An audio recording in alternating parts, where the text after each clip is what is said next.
You ready?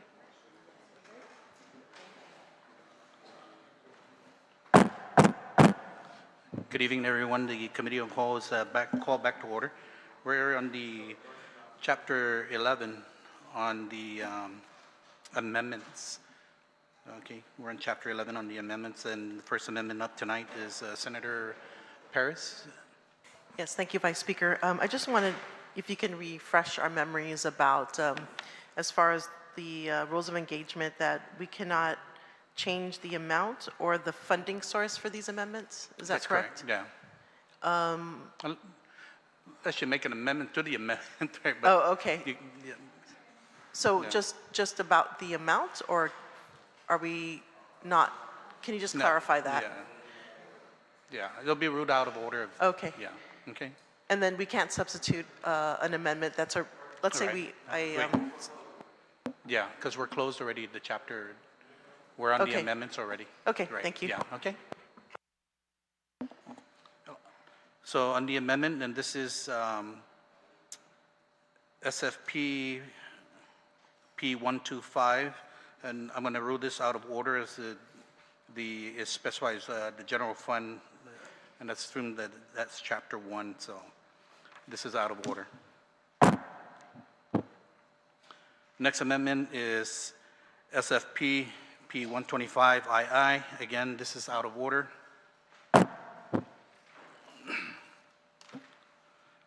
Third amendment is SFP P.125 III. Once again, this is out of order. Next amendment is VAB L7 P.125. Senator Border, you're recognized on your amendment.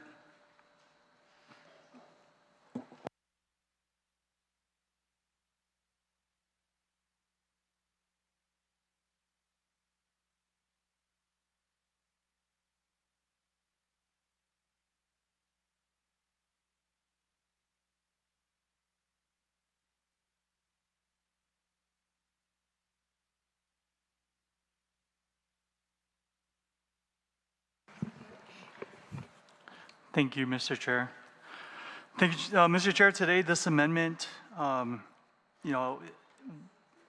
when I met with GDOE over the last couple months, speaking to teachers and principals, meeting with the board and even with the superintendent, one of the things and why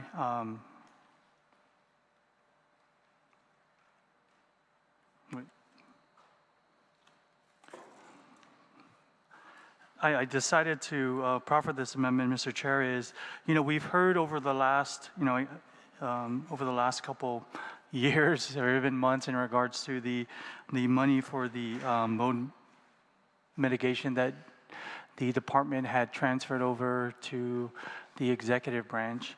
And what I'm trying to do here, Mr. Chair, is reappropriate the monies that was given to the executive branch that was put up for mode mitigation. And I think, there's a confusion in regards to what they used it for. They said for the fencing, and then it came back and, they were told some of it was paid for, our funding was used to pay for the sort team. And so what this amendment is going to do is to, and, when BBMR and DOA was here the other day, they said that the procurement, it was initially in protest and then it got canceled. And so the hope, and even GDOE's hope, is that that money is still somewhere, and if we can reappropriate that back to the department so that they can use it as well for the maintenance and the fencing and other maintenance stuff within the department. And so my ask is that, I'm asking my colleagues to support this amendment. And, again, this is money that existed, that was sent to the administration, and it's been there for years, and I'd like to try and move that back to GDOE, Mr. Chair. On the Guåhan amendment, Chairman Dueñas, you recognize. Mr. Chair, and I fully support this amendment. Mr. Chair, this amendment could be up to $14 million or whatever for some reason, when DOE made the arrangement and the agreement with the administration to administer these funds, obviously, close to 2 years already has gone by. And, you know, I don't know what they're doing about the mold for the last 2 years. I would imagine they've taken, you know, action.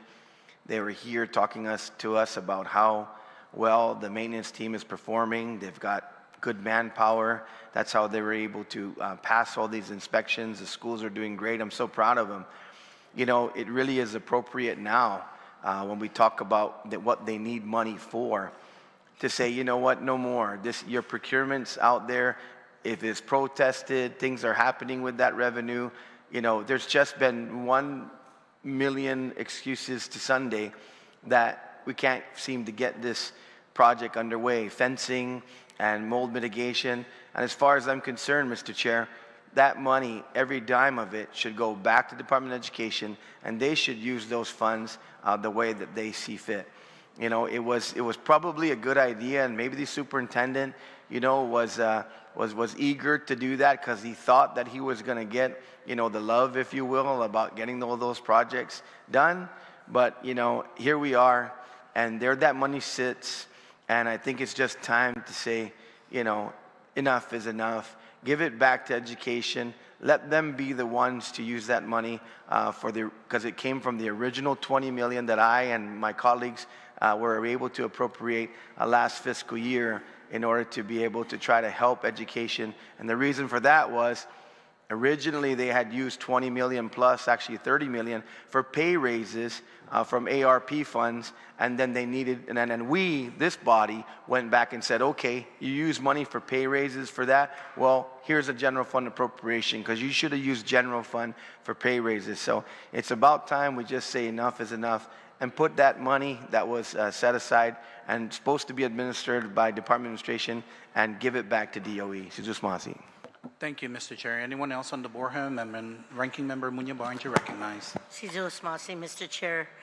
Working closely with the Oversight Chair on Education and making sure that the mold mitigation funding and the school perimeter fencing projects and the resources that go into this project get finally facilitated. I think it's important that we take that funding source that was transferred to the Department of Administration back to the Department of Education so that they can complete this project. You and I know that there continues to be a number of schools that have an issue with the mold mitigation and then the repair of the fences around the school areas. And I think it's important that we get these projects completed.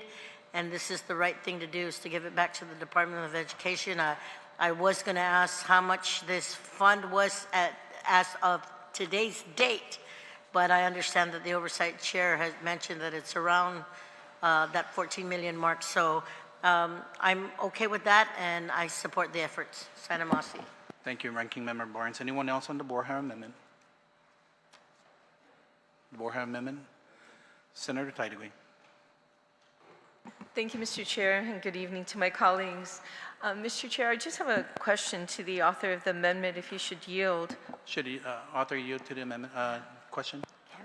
So the original amount that was set aside for the mold mitigation and the fencing, and I think there was another project involved, was how much total? The cap on that, I think, was 20 million, was what GDOE had told me, Mr. Chair. And the balance, I think our previous speaker mentioned something about 14 million, is that correct? That's correct, Mr. Chair. Okay, my question is, what if projects are any projects or RFPs or, projects that are already in place and signed contracts between DOA and the vendor currently in place right now? I believe when DOE came in, that they did say that they canceled the contract and the money is just sitting there. Okay, so there are no contracts out there. It's clean slate. It'll be transferred over to them. Okay, thank you, Mr. Chair. That's all the questions. Thank you, Senator Taitigui. Anyone else on the Guåhan amendment? Senator Bora, you want to close? Thank you, Mr. Chair. And, you know, to also add to the response to the the senator from Tumuning.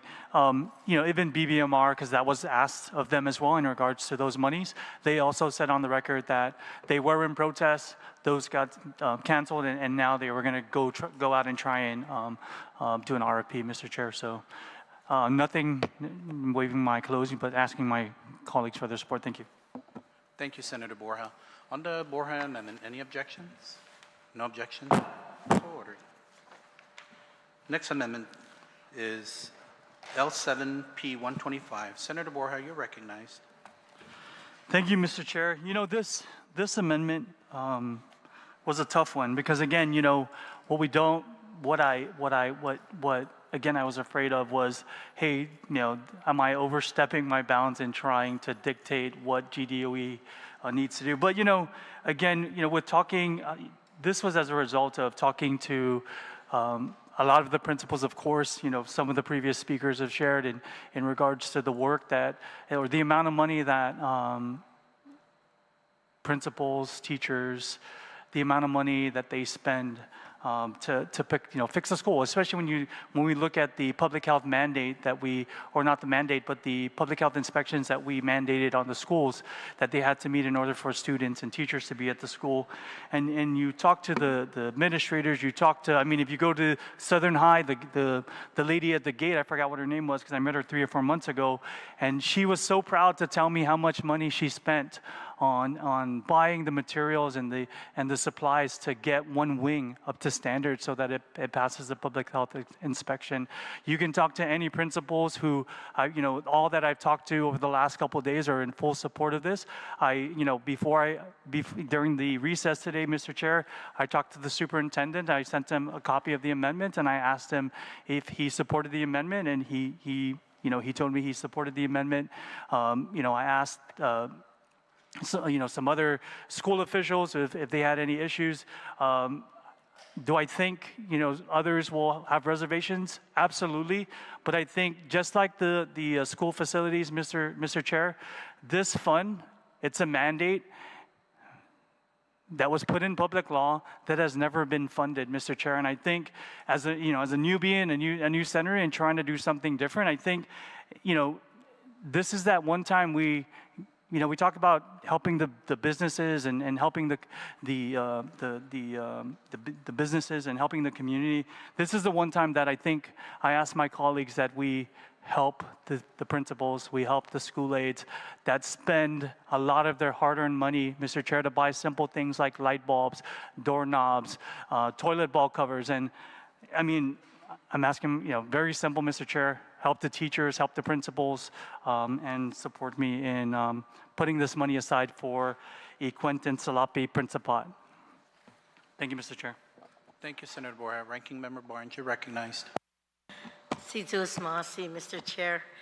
Thank you for giving me the opportunity to rise and speak in support of this measure, working closely again with the Oversight Chair.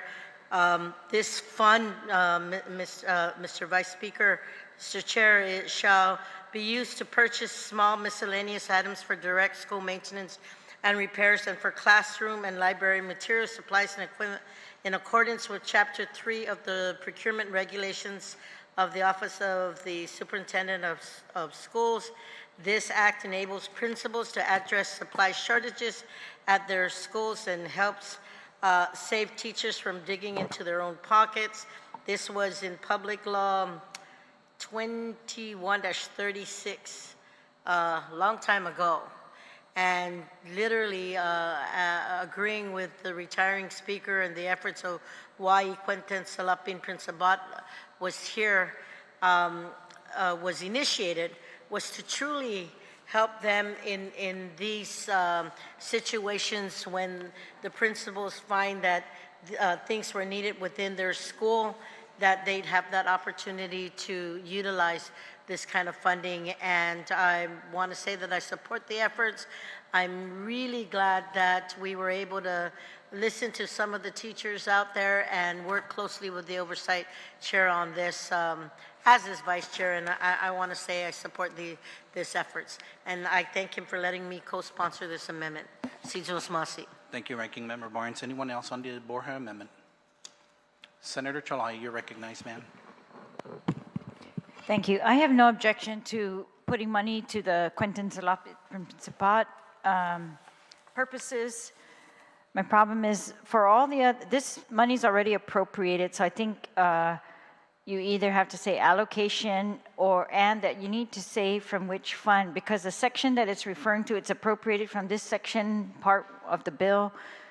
There's a whole list of funds there, and if you look at the rest of the chapter, whenever they allocate part of that money, they say specifically from which fund. So they don't, I'm sure that's so they don't violate the rules of the particular funds. So I would just suggest that be changed to an allocation. It's not a new money, it's the money coming from the DOE lump sum. So and it should be specified which account it's going to come out, which fund it's going to come out with, the general healthy features, limited gaming, or public school, et cetera, Guam Educational Facilities Fund. Thank you. Otherwise, I support the intent of this. Thank you. Thank you, Senator Chalahi. Anyone else on the Guåhan amendment? Recess, Mr. Chair, to speak with legal in regards to how to. 1 minute recess.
Committee in the Hall is called back to order. Senator Borja, you're recognized. Thank you, Mr. Chair. If I'd be allowed the opportunity to amend this amendment. So the amendment to the amendment is to strike out appropriation and replace with allocation. So it'll be allocation of funds for Quentin Salapit Principat, notwithstanding any other provision of law.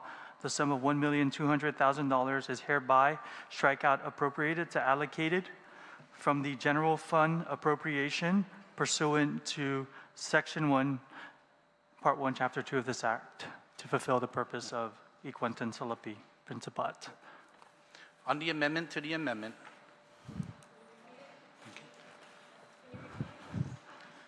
One more time, Yes, Mr. Chair. repeat it. Replace, strike out appropriation, replace with allocation of funds, and then on hereby appropriated, strike that out, put allocated, and then from the general fund appropriation pursuant to Section 1, Part 1, Chapter 2. On the amendment to the amendment? No. Any objections? On the amendment. Senator Borja, as amended, you want to close? I have no. Okay. Thank you, On Mr. the- Chair, and I ask my colleagues for their support. Thank you. Thank you. On the amendment to the, on the amendment as amended, any objections? Amendment passes. Amendment number SSM LAP125. I'm going to rule this amendment out of order as the general fund is fully obligated in Chapter 1. Amendment's out of order.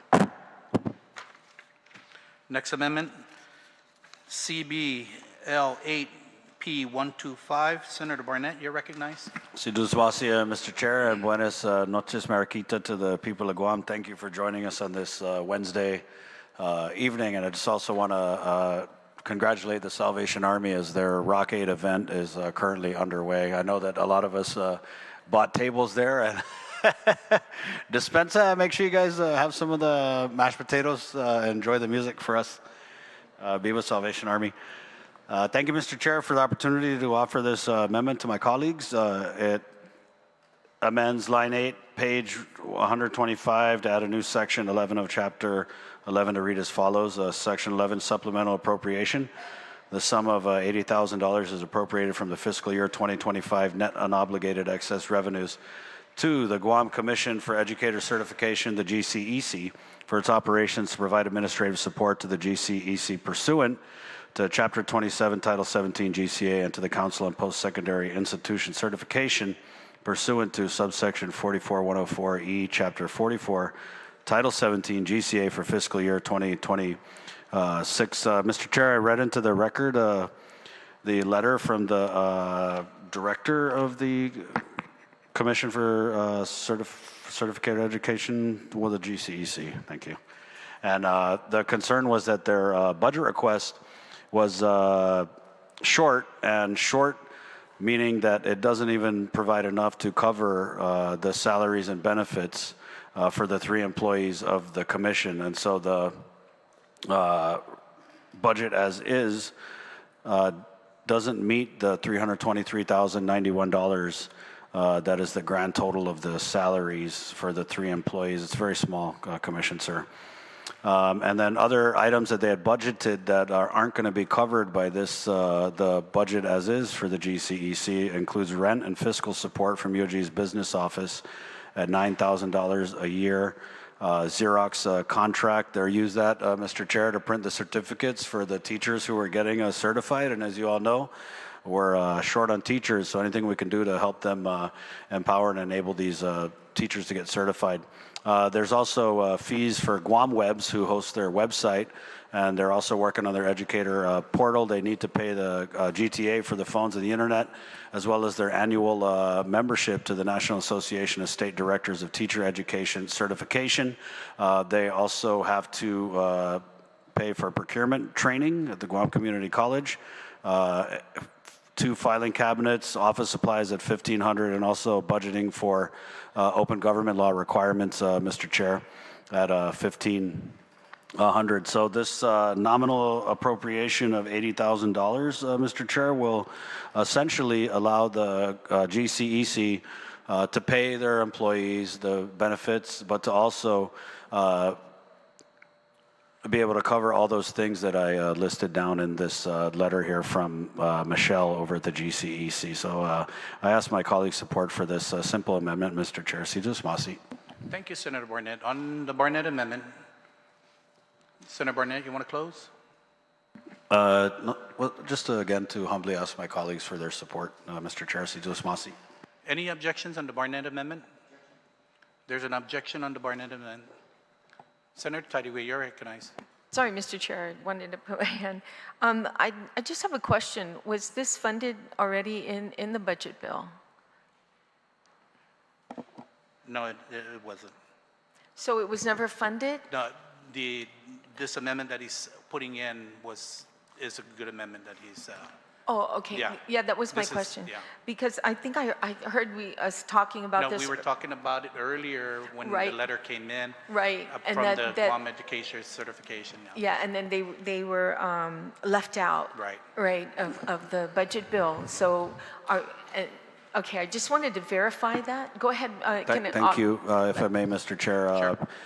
The concern that the GCEC shared in the letter to the body was that their placement in the budget bill was not where they're normally at. I can't remember where they're normally at, but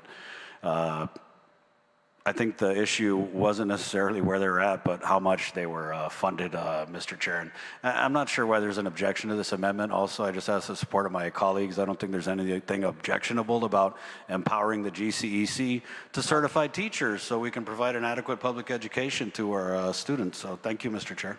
Okay. On the Barnett amendment, there is an objection. Senator Borja? No, I just, you know, I guess, and I'm sorry I missed the bus on speaking, but what I wanted to share and where I guess I'd like to, and the reason not that I don't support funding them is when we had spoken to GCEC, the day that letter sent out and we had talked to them, and I remember jokingly saying that they told us they were short like $1,000, and I said I was gonna write a check, if you guys remember that joke. So I'm not sure, and you know, Mr. Chair, I'd like to probably, I mean, you know, if we can hold off on this, and have them, you know, I'd like to definitely probably sit down and kind of go over what they're telling me versus what their letter said were two different things.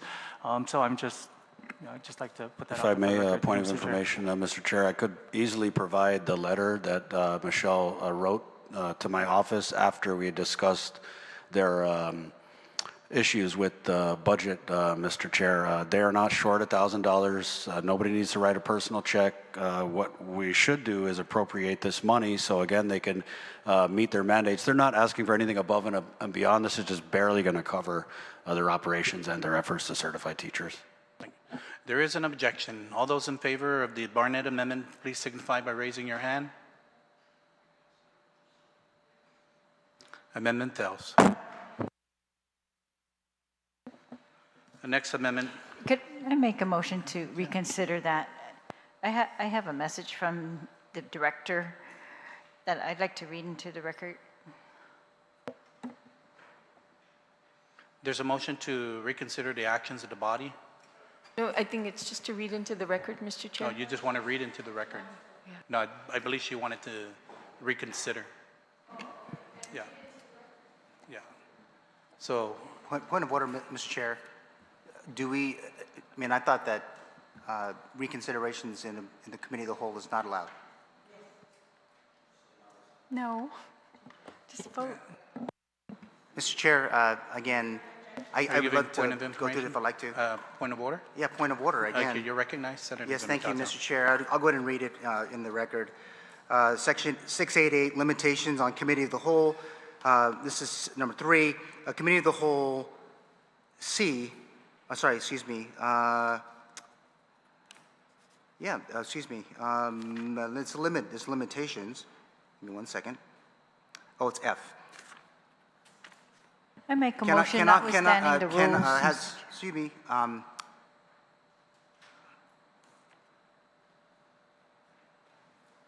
Thank you for the time, sir.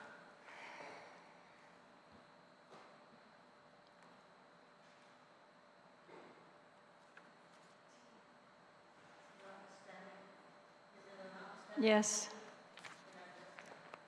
There's limitations, Mr. Chair.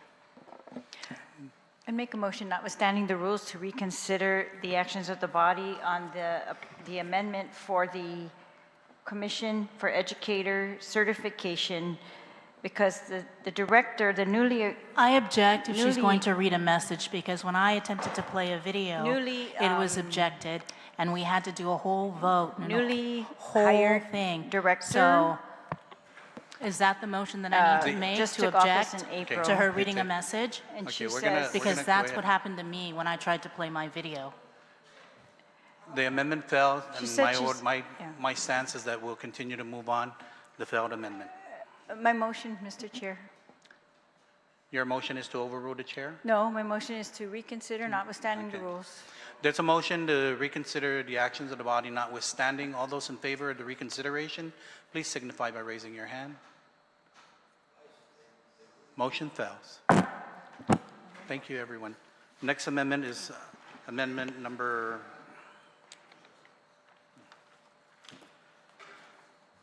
TTTL8 P125. Mr. Chair, this was addressed. This amendment's out of order as it was already passed. It was already addressed. Yes, thank thank you, Mr. Chair. Next amendment, this is CBL8P125. Senator Barnett, you're recognized, sir. just wants to, Mr. Chair, for the chance to proffer this amendment to my colleagues. It seeks to amend line 8, page 125 to add a new section 12 of chapter 11 to read as follows. Section 12, continuing appropriation for charter schools, notwithstanding any other provision of law, the allotted but unexpended balance of funds appropriated to the Guam Charter Schools Council and the Guam Charter Schools in prior fiscal years shall not lapse and shall continue to be available in fiscal year 26. Mr. Chair, this is very similar to other amendments we've proffered during this session that allow different agencies and entities in the government of Guam to maintain their lapses, Mr. Chair. So I ask again humbly the support of my colleagues. Thank you, Senator Barnett. On the Barnett amendment, Senator Borja, you're recognized. Mr. Chair, I guess a point of information or inquiry, I don't know which one. But when we asked about I don't know if it was with legal or somebody else in the body about continuing appropriations for charter schools, I was advised not to, because it's kind of like the nonprofits, because they're not a government agency, that there would, I mean, I support the amendment, but just wanting to know if we treat this like they're just like we give money to nonprofits. They keep their money even if it's, at least that's what even the chair had shared with the council chair had shared. Mr. Chair, thank you. Mr. Chair, the money goes to the Department of Administration and then it's handed out in allotments to the charter schools. And at the end of the last fiscal year, there were lapsed funds that were supposed to be allocated to these charter schools. And it's very simple, Mr. Chair. And I'm not sure why there would be no support for it. We've done the same thing for just about every other agency in the government of Guam. And in fact, we did an amendment just like this in the last 2 fiscal years, Mr. Chair. So it's nothing unusual. It's actually pretty standard. And again, I ask the support of my colleagues. Thank you. Ranking Member Barnes, you're recognized. Mr. Chair. And Mr. Chair, I understand the concerns of the Oversight Chair based on that, but I'm going to go ahead and rise in support of this measure as we did allow for each charter school student was allotted an amount of $7,800 per student for the year, and it is at the direction of the Department of Administration who facilitates the drawdown on that. So in order to make sure that the charter schools get everything, I do know that there are a couple of charter schools that just started up, and I think that it's important that we at least give them the opportunity on this amendment. So I'm going to stand and rise in support of this continuing appropriation for charter schools. Thank you. And then maybe even look further into the clarification based on the issue that was brought up. But for this moment, at this time, I'm going to rise in support of this. Thank you, Ranking Member Barnes. Any other member on the Barnett amendment? Senator Barnett, Senator Shanaghasan, you're recognized. Mr. Chair, on the charter school side of the House, if there is any lapse, number one, we need to understand that the lapse would be addressed by DOA and the council, not the charter school, but the council to determine that they should get the funds. And if there is a lapse, then it should go to the school. So I would support to make sure they get the funds that they're supposed to get, because sometimes reports are late and the funds end up not getting out, and then the schools end up saying, council, can you please make sure DOA gets the funds to us? And then it becomes lapse. So I would support that they get the lapse so they can clean up the books, and then maybe the oversight chair can go into the council and says, truly, why is there lapse when they should have already recorded what they needed? Thank you, Mr. Chair. Thank you, Senator Shanaghasan. Anyone else on the Barnett amendment? Senator Barnett, you'd like to close? Thank you, Mr. Chair. Just, humbly asking again for my colleagues' support in this amendment. On the Barnett amendment, any objections? No objections? So ordered. Mr. Chair, at this time, may I make a motion to reconsider the actions of the body relative to my amendment that failed the Guam certification educator, notwithstanding the House rules? We already passed that amendment and we reconsidered that action. So. Point of order, Mr. Chair. Just so I can, again, I'll just remind the body Again, 688, limitations on committee of the whole. It's F, cannot reconsider a vote on a proposal no longer in the possession of the committee of the whole. Notwithstanding the rules, Mr. Chair, I'd like to make a motion to reconsider the actions of the body so that the Guam Education Certification Commission could pay their employees. The budget as is, they're not going to be able to pay their employees. They're not going to be able to even pay the Xerox to print the certificates for the teachers who are certified, Mr. Chair. Thank you, Senator Barnett. But like again, it's like taking a third bite at the apple. The amendment failed originally. It was reconsidered by the action, it was notwithstanding reconsidered. That motion also failed. So. But just with all due respect, Mr. Chair, I'm making a motion notwithstanding the rules. So I believe that means the rules don't matter. Yeah. Well, I ruled it out of order unless you want to overrule the chair. I would like to respectfully ask to overrule the chair. It's $80,000, Mr. Chair, for certified teachers, Mr. Chair. Okay, thank you. Thank you. There's a motion to overrule the chair. All those in favor of overruling the chair, please signify by raising your hand. Motion fails. Thank you. Thank you, Senator. Senator Barnett, you're recognized. Okay. This is out of order.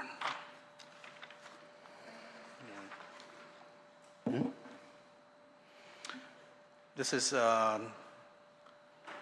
CBL 8P125 III, and this is ruling this out of order as this is FY2026. Sir, we've passed a couple of amendments using this funding source. Yeah. But it's using FY2026, which I believe is already fully obligated. Mr. Chair, we just passed an amendment last night appropriating $5 million to the Department of Corrections using the same funding source. We passed an amendment previously by the good senator from the Stairway to Heaven in Jigo appropriating $16.3 million debt service to Simon Sanchez Sharks. That also used the FY26 funding, Mr. Chair. I would just say, what is with this inconsistency? We've already passed amendments using the same funding source, so I'm not sure why it's being ruled out of order. Because we don't know what additional funds will be coming in from the revenue source. I mean, we'll keep appropriating to the sky, and if it doesn't, But Mr. Chair, we've already, with all due respect, we passed amendments with this funding source. But that's why we need to put some type of control. Point of inquiry. Are we talking about CBL 8P125? Is this what we're reconsidering? That's the III. Mr. Chair, point of information. Senator Tai-Duguay, you're recognized. Thank you, sir. Mr. Chair, did we recently pass $20 million for Guam Memorial Hospital using FY26? And actually, we even put that the first $20 million from FY26 shall go to the hospital. I believe our good colleague from GIGO introduced that amendment, and that amendment passed. And then we continued on with that same funding source in FY26 for additional funding that was appropriated. I think it was for DOC. So now we're coming up to this one using the same funding source for $10 million. So I'm just trying to find out what's really changed here. Senator Duenas, you're recognized. Chairman. Susmasi, Mr. Chair. So I talked to OFB about this and they concur. Here's the issue. We currently have a CRER for fiscal year 2025 that anticipates a little bit over $60 million in excess revenue. Adjusted revenue comes down to about $32 million. Now, when we take the rule of 50, what we had done in fiscal year 2025 was appropriated unobligated at the 16.3 for Simon Sanchez. We also took care of the rainy day fund, and there is a slight balance left that can support some other amendments here. Here's the issue.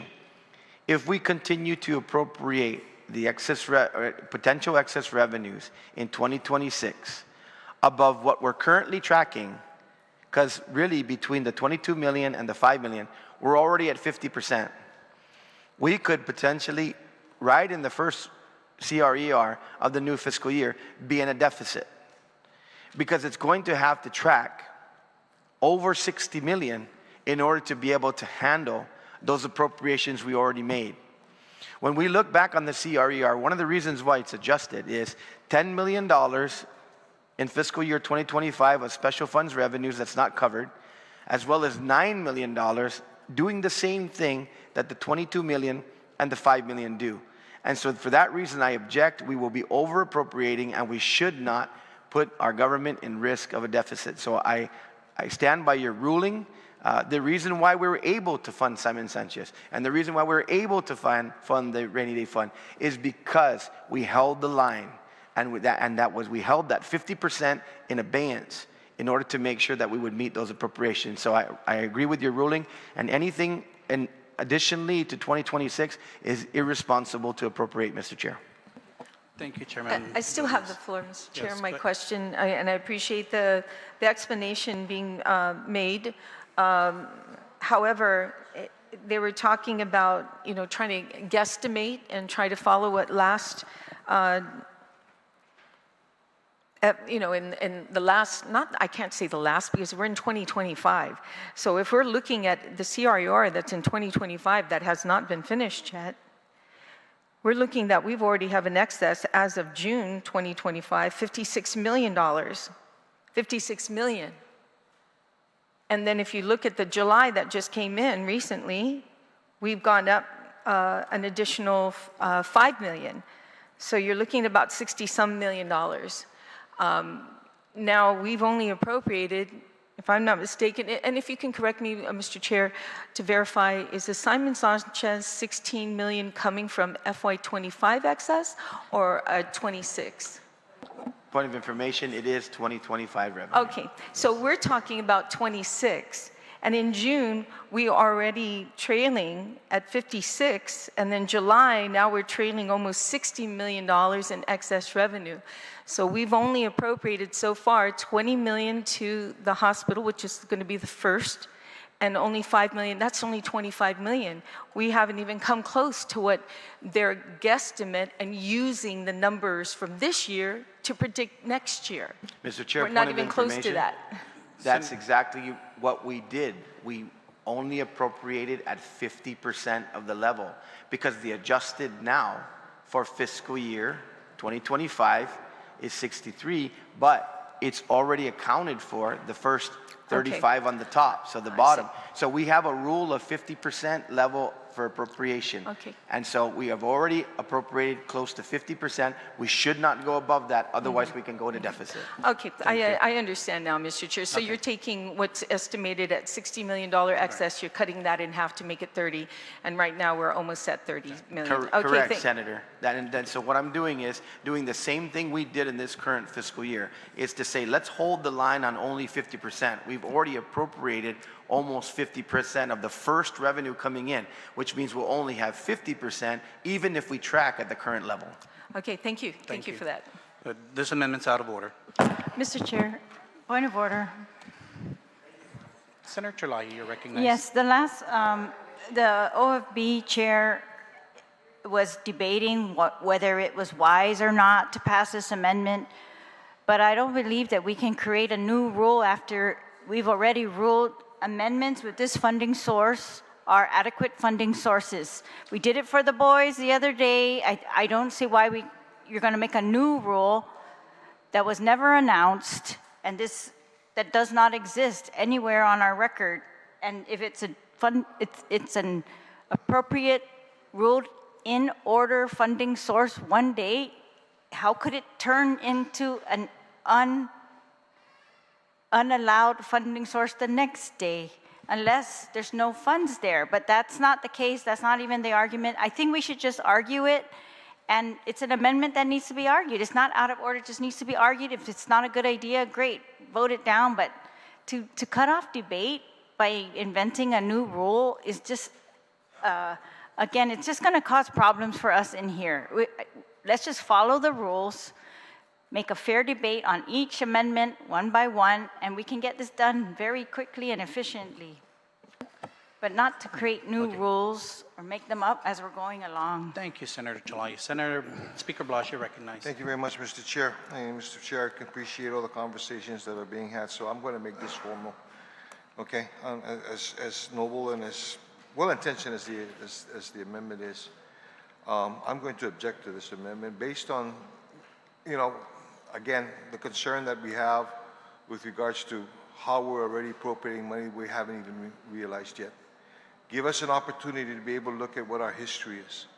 And like, as we did, you know, with the previous chair, give us time to be able to look at the history, how we're tracking, and then we can address it in the supplemental budget should it be necessary. But I think it's very prudent that this time that as much as we've already appropriated there, okay, that we practice some prudence and conservatism in being able to address it. This is not to say this is a bad amendment and it can't be considered later. But what we're asking in the objection is that this thing be considered in a later piece of legislation after we address, after we see what our history is at. Gives it a better, because we can do this here. But then if the funding doesn't come, it's not going to be appropriate. It's not going to happen. I would rather that we recognize that there is going to be the funding to be able to do it in this, with respect to this. So again, my objection is not because this is a bad amendment. My objection to this is so that we can hold off on this, okay, and then address it as we see what the history will be, our financial history will be, after at least 1 quarter of the next fiscal year. Thank you very much, Mr. Chair. Thank you, Mr. Chair. Yeah, May I close? Yeah. Yes, please. Okay. Thank you. Well, touche. Touche, my colleagues. Duly noted. You know, one of my good colleagues from, was the chair of the committee, said that we're holding the line, but I think it's very clear the people of Guam watching are seeing it's not holding the line, it's changing the line. It's moving the line to accommodate or not accommodate senators, which is, it's just shameful. I mean, $80,000 for the Certified Teacher Commission. Guam Department of Education has argued that this budget as passed will be disastrous. We just passed an amendment snatching back $14 million, but if you read the language, it restricts the use of that money to the original purpose, and GDOE has already mitigated the mold across all the schools.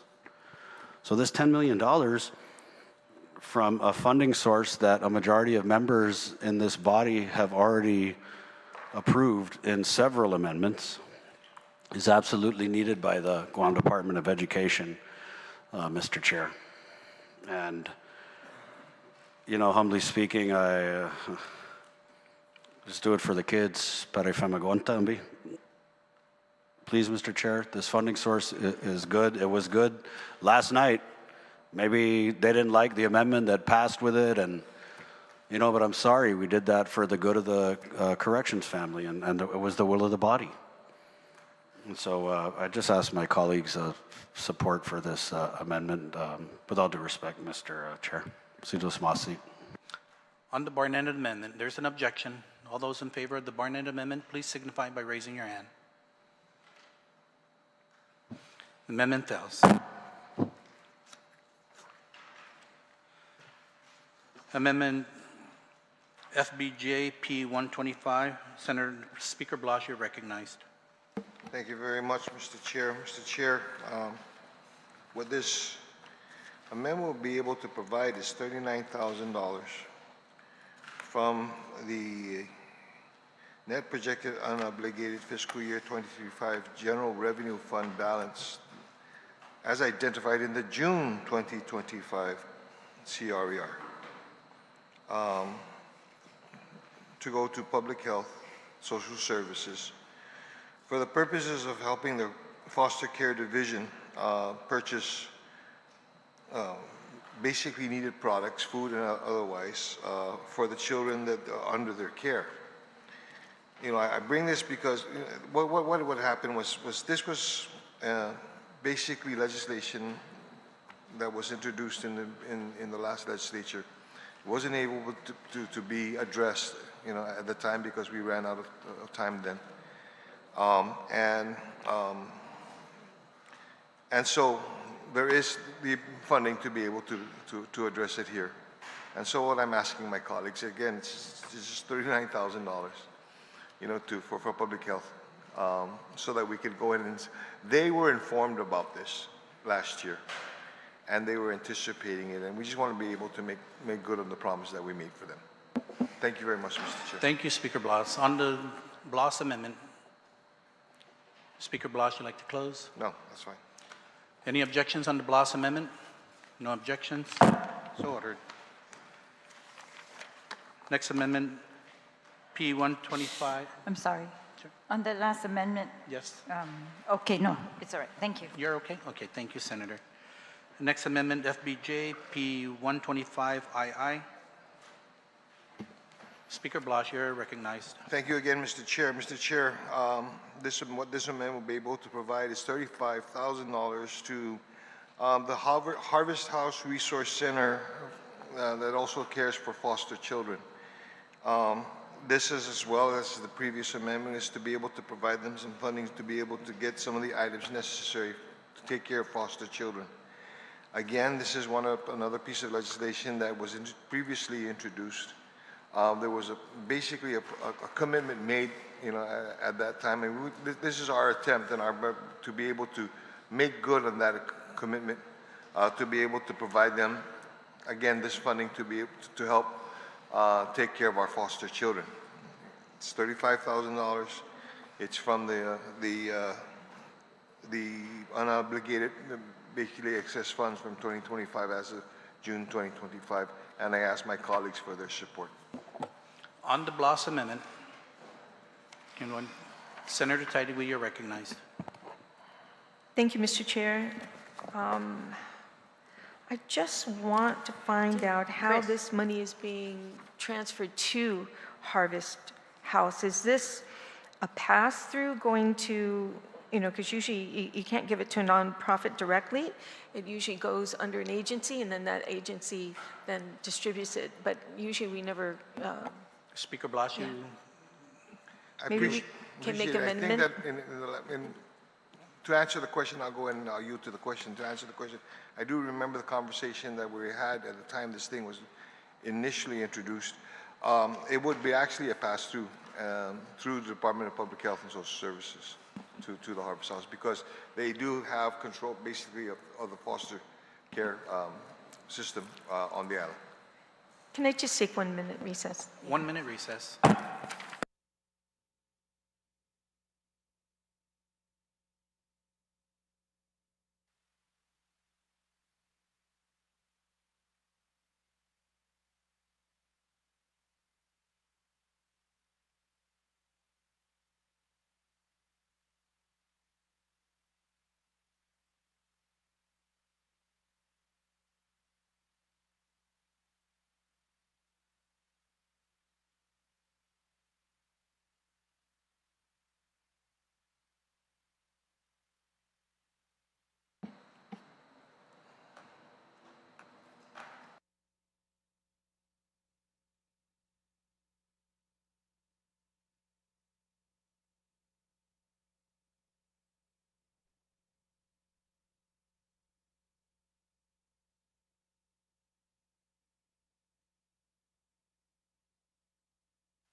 Committee of Wholes call back to order.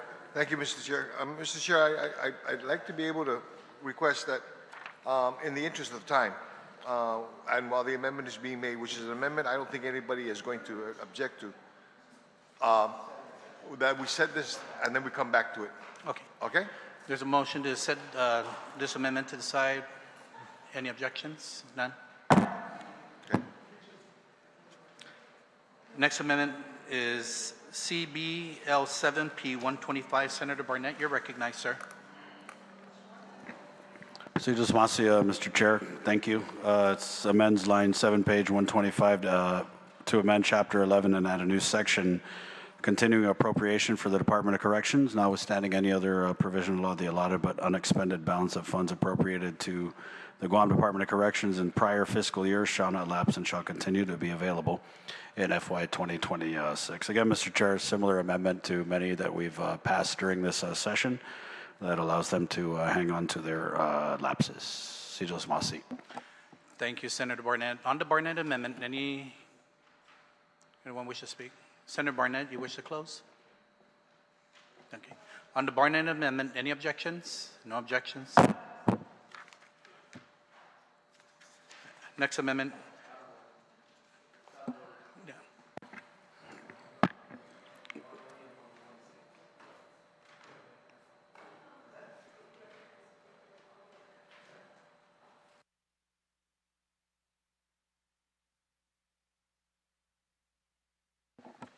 One minute recess.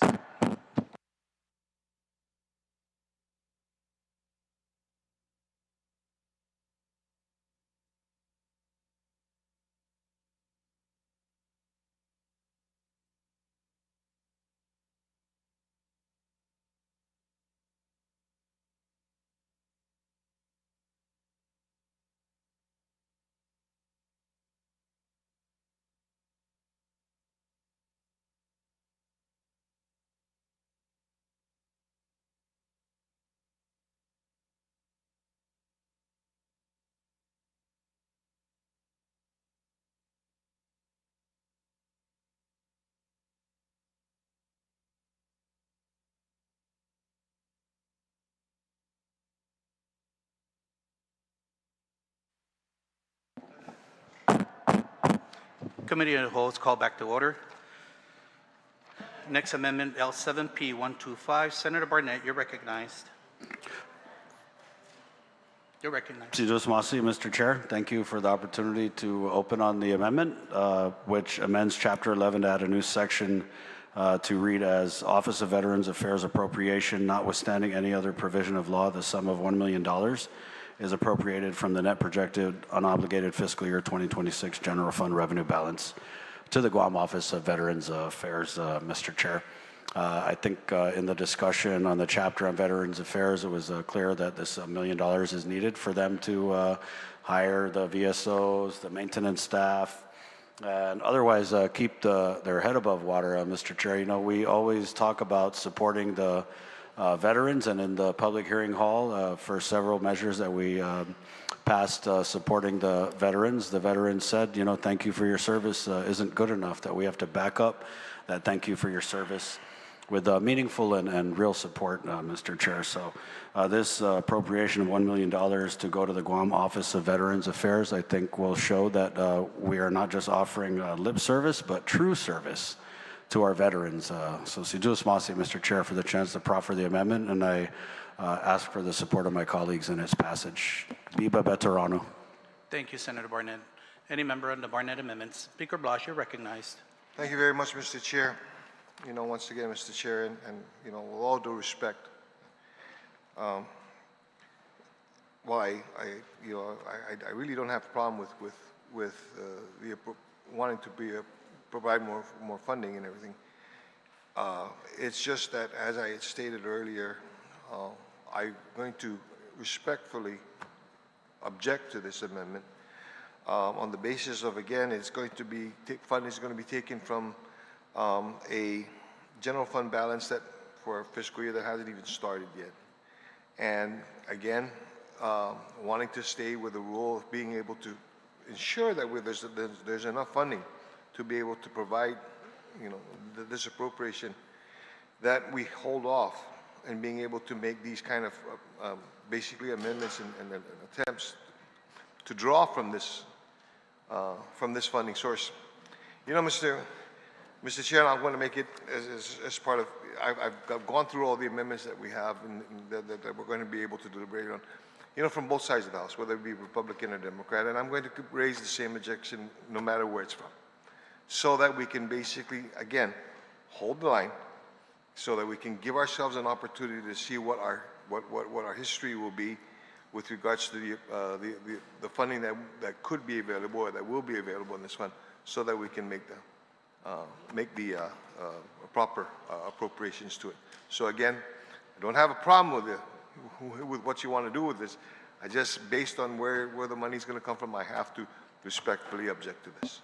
Thank you, Speaker Blas. Chairman Dueñas, you're recognized. Si Mr. Chair, and I concur with the retiring speaker, our speaker. You know, I know that this is a very worthy, appropriation in terms of its intent.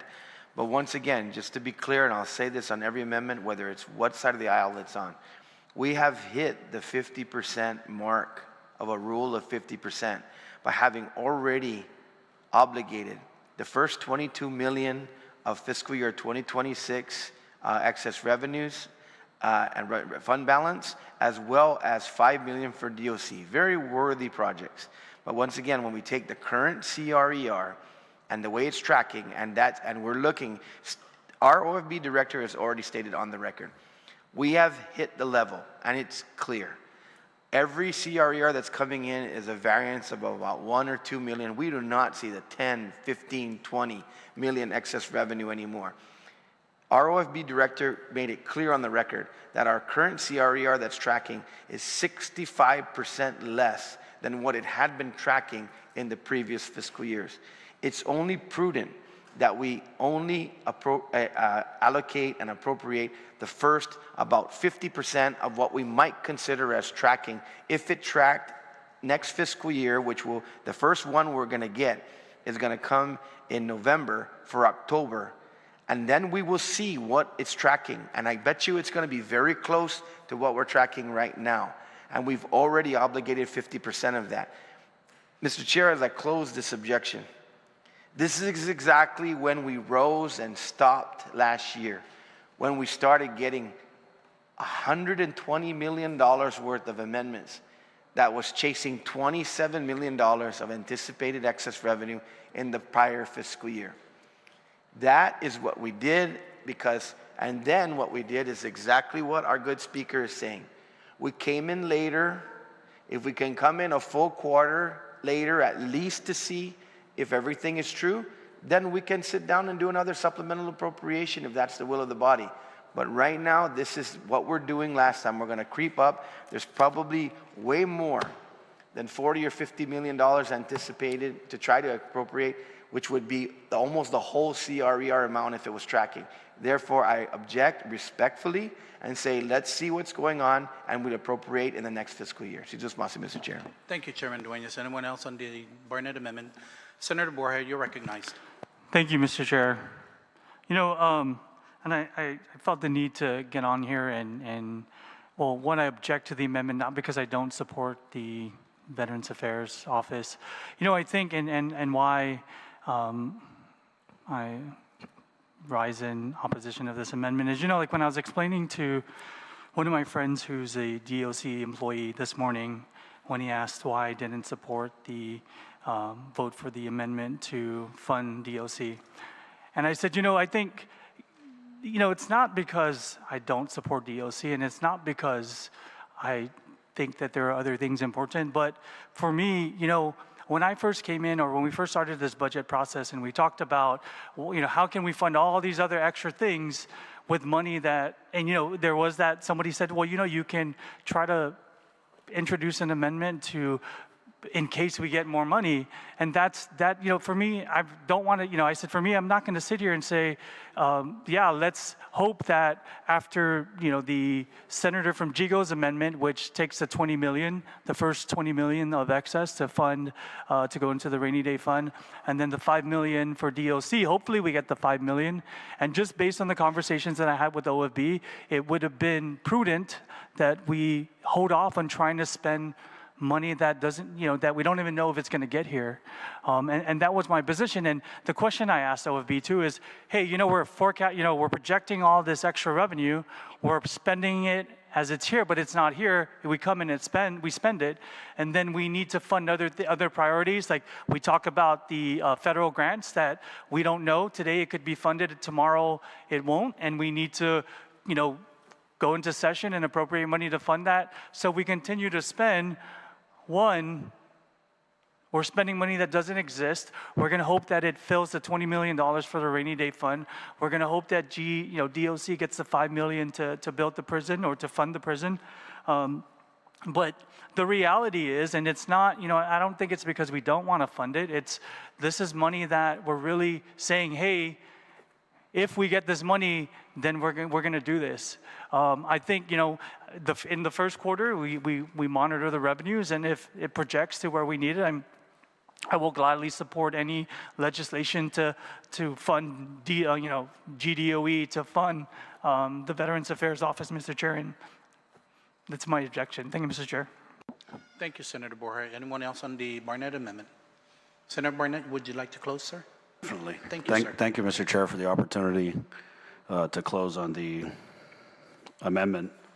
It was mentioned last budget cycle when they cut off amendments appropriating excess revenues, and I'm not sure why it was celebrated, because we ended up right back in the hall a month and a half later with a supplemental budget bill that appropriated excess revenues that came home to roost, that funded the Guam Cancer Trust Fund, and among many other things in the supplemental budget bill, Mr. Chair. But, the real reason why this conversation is so difficult is I'm going to go back again to who we've chosen to prioritize with this budget bill. It's definitely not the veterans, that's for sure.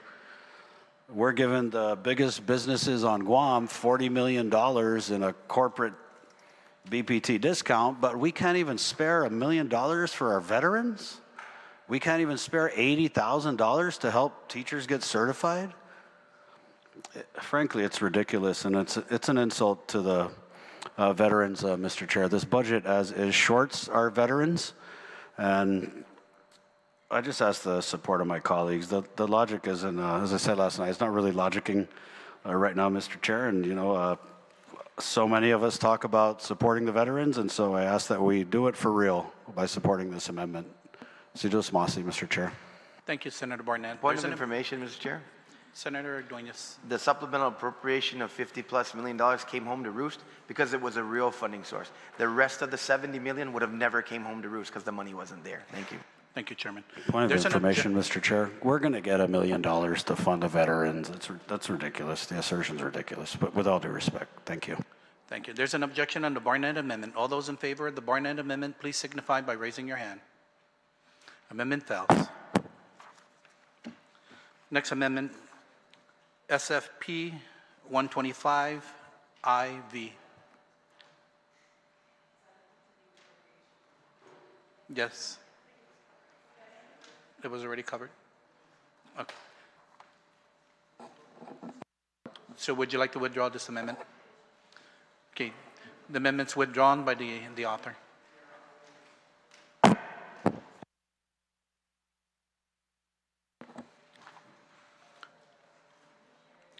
This is FFP 125V, and this is identical to the previous one that we just, so this is withdrawn as well.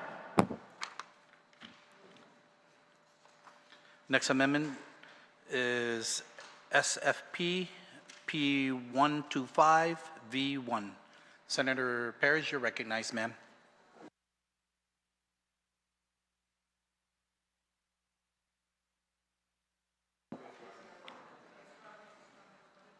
Okay.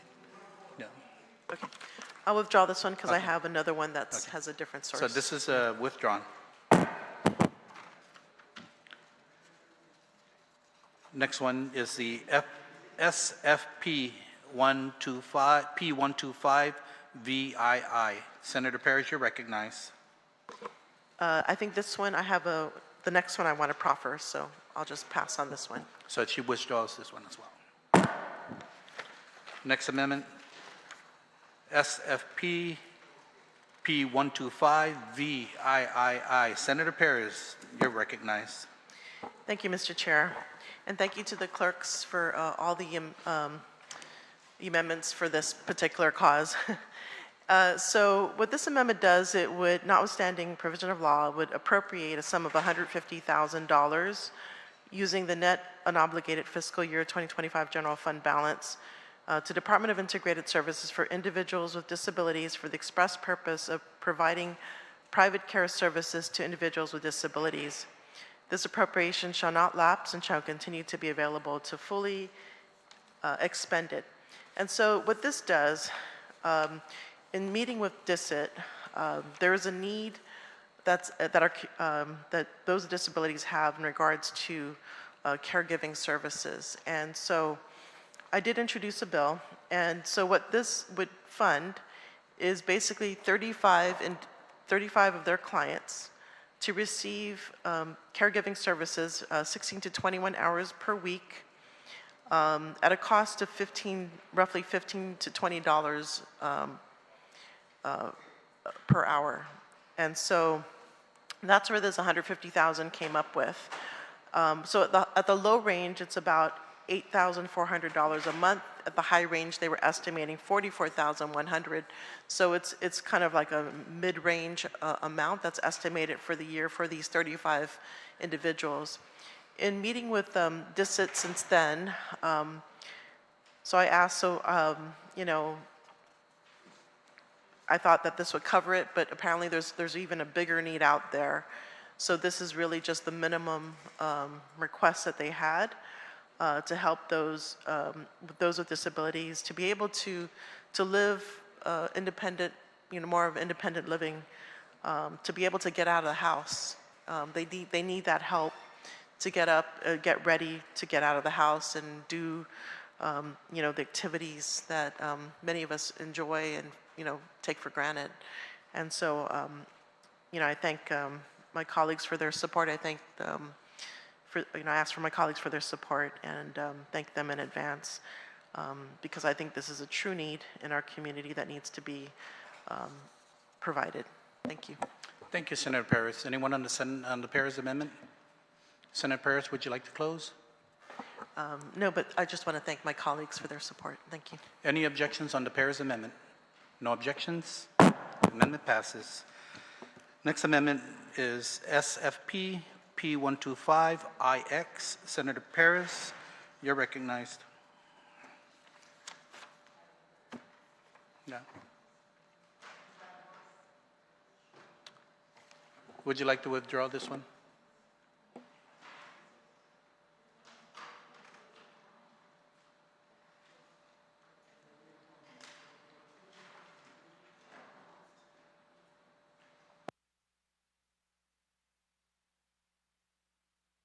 Yeah, I'll pass on this one as well. Thank you. Amendment withdrawn. Next amendment. Oh, I got it. Thank you. SFP P.125X. Senator Perez, you're recognized once again, ma'am. Yes, thank you, Mr. Chair. So this amendment would allow Bureau of Statistics and Plans to use any unexpended balance of their funds that was appropriated to them for fiscal year 25 and prior. So we know that they've been recently, the coastal zone management has been defunded by the amount of $818,000. I'm not sure if this is going to cover it, but at least this would help them to continue their operations. And especially they play such a critical role in not only addressing any federal actions that could impact our environment, but also any development. They have to weigh in with the review committee. So they have to make any determinations as well. So this is a really critical amendment. Thank you. And I ask for my colleagues' support. Thank you. On the Paris amendment, anyone wish to speak? Senator Paris, would you like to close? I just want to thank my colleagues for their support. Thank you. Any objections on the Paris amendment? No objections. Amendment passes. Next amendment, SFP P.125XI. Senator Paris, you're recognized again, ma'am. Thank you, Mr. Chair. So this would allow Guam EPA to access and use their continuing appropriations from fiscal year 25 and prior fiscal years. As you know, they've been defunded by a big amount, $3.8 million from the consolidated grants. And so anything that they can hold on to, we would like for them to continue to do the work. Their role in our community is critical to protecting the environment and also development too. I mean, they're, you know, if we close them down, development stops. So I ask for my colleagues' support. Thank you. Thank you. Anyone on the Paris amendment? Senator Paris, would you like to close? Just want to thank my colleagues for their support. Thank you. Any objections on the Paris amendment? No objections. Amendment passes. Next amendment, SFP P.125XII. Senator Perez, you're recognized. Thank you. This is an amendment that will allow Department of Public Health and Social Services to continue to use their unexpended balance from fiscal year 25 and prior. As we all know, DPHSS has a huge mandate from healthcare to early childhood education to CPS, huge, and SNAP. So there's so many roles, critical roles that they play, and I ask my colleagues for their support in this. Anyone wish to speak on the Perez amendment? Senator Perez, would you like to close? I waive closing, but I thank my colleagues. Thank you. Any objections to the Perez amendment? No objections. Amendment passes. Next amendment, SFP P.125XIII. Senator Perez, you're recognized. Thank you, Mr. Chair. And this one is allowing DISIT to continually to use their unexpended balance from fiscal year 25 and prior.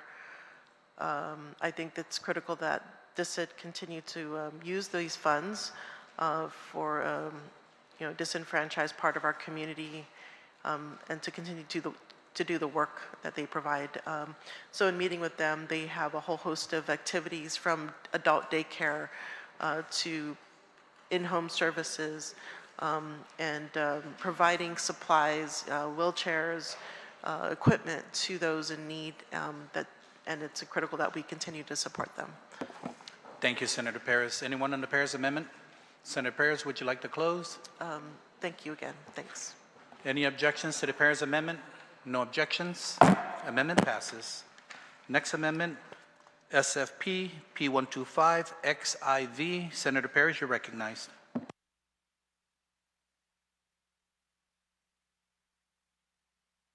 Senator Perez, would you like to withdraw this amendment? Yes, I do. Thank you. Thank you. This amendment is withdrawn.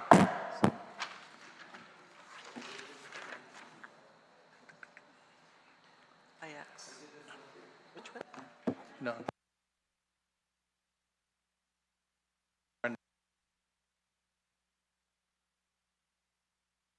Next amendment is CBL8 P.125IV. Senator Barnett, you're recognized. Mr. Chair, and good evening again to the people of Guam. Thank you for watching our session this evening. This amendment on line 8, page 125, and it amends Chapter 11 to add a new section to read, Parent-Teacher Organization Appropriation, notwithstanding any other provision of law, the sum of $205,000 is appropriated from the net projected unobligated FY2026 general fund revenue balance to the Guam Department of Education for parent-teacher organizations. Mr. Chair, this is a follow-up to an amendment we had put into the supplemental budget bill, I believe. And basically what this does is this empowers the Guam Department of Education to administer $5,000 grants to registered duly recognized parent-teacher organizations across the school district, Mr. Chair. So many of our island's PTOs have been able to avail of these grant funds, and they buy paint, they buy supplies, they help put on student events. I'm sure you can imagine there's no shortage of things that they can use, whether it's cleaning supplies to help with getting the schools open, or other ways to benefit the students, Mr. Chair. So the Guam Department of Education is, I just want to thank Mr. Paul, the finance officer, who's really been obviously integral in getting these $5,000 grants out to the PTOs. And it's always good to hear back from the PTOs, Mr. Chair. And, a lot of times some of these PTOs are headed by the principals, so they have a direct understanding about what's needed at the school level. And, this goes further to supporting these PTOs because for years they've been paying out of pocket to help out at the schools, whether it's bush cutting, water blasting, buying gas for bush cutting and water blasting, among other things, Mr. Chair. And so it really is a very paltry amount of $205,000, Mr. Chair. So I ask my colleagues' support. I know many of the colleagues in here who returned for the 38th season of the Guam Legislature supported this amendment in the previous term, sir. So I just ask that they be consistent in their support of it and humbly hope that it passes, Mr. Chair. Sidos Masi. Senator Barnett, thank you, Senator Barnett. Chairman Dueñas, you're recognized. I don't want to belabor the point, Mr. Chair, but I will just say worthy amendment, but for the same reasons prior, being 2026 unobligated, I think, it would be nauseous to go over the reasoning of this again. But I will say one thing. I get the messaging, that this body, and this will vet itself out as we go forward and see what the disposition on this bill is.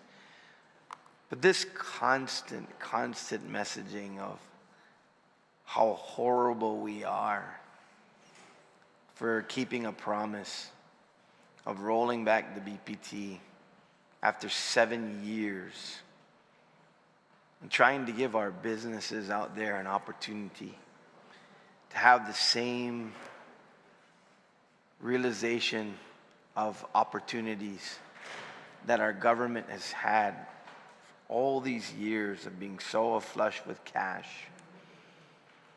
and not seeing much for it, in terms of tangible realities in our community.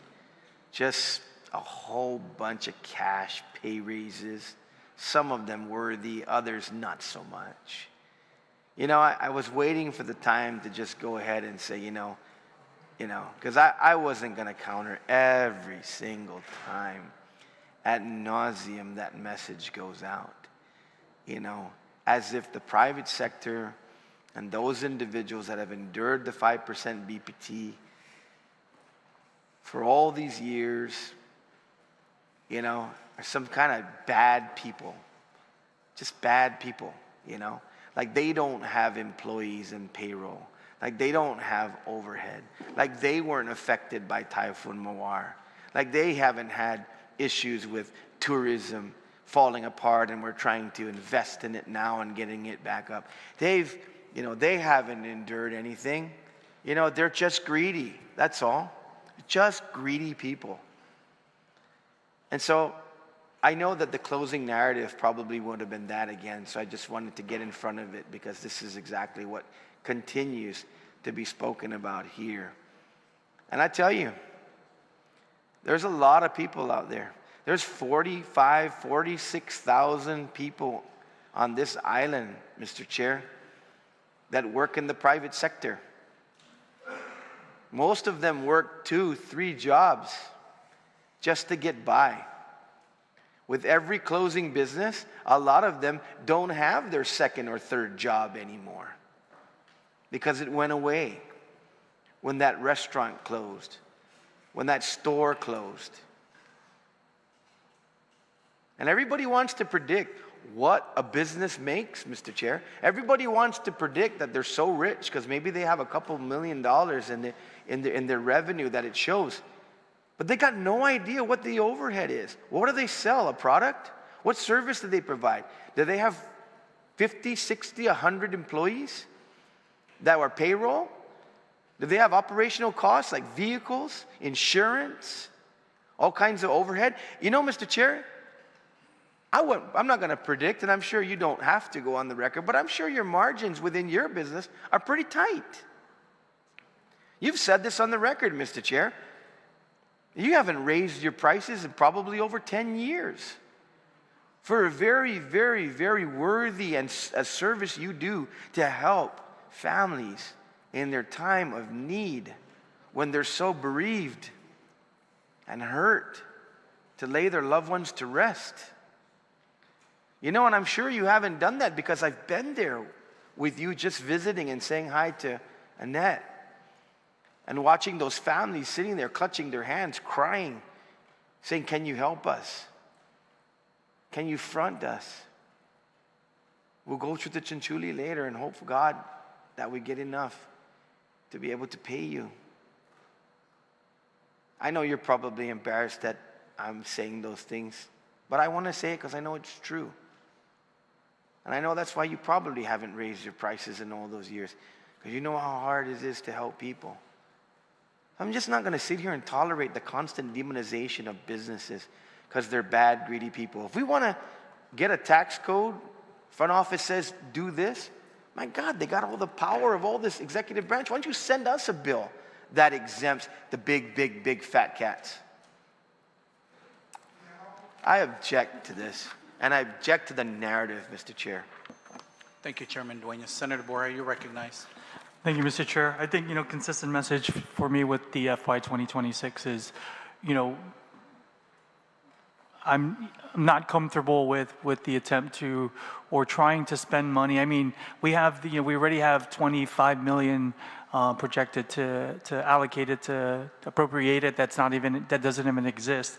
But what I want to share is, I get the attempt or the intent in giving money to the PTO because the PTO, they still need it because the principals weren't getting the Salapin Principat, but in the previous amendment that we proffered earlier that passed, there should be 1.2 million set aside that will go to the principals that should be able to help the schools and also be able to support the PTOs as well, Mr. Chair. And thank you for the opportunity to speak on this amendment. Thank you. Thank you, Senator Borja. Any other member wish to speak on the amendment? Senator Barnett, would you like to close, sir? Yes, I would, Mr. Chair. Sidus Masi. Thank you to my colleagues for the discussion on the amendment, which I didn't really anticipate. It's $205,000 going to parent-teacher organizations at the schools.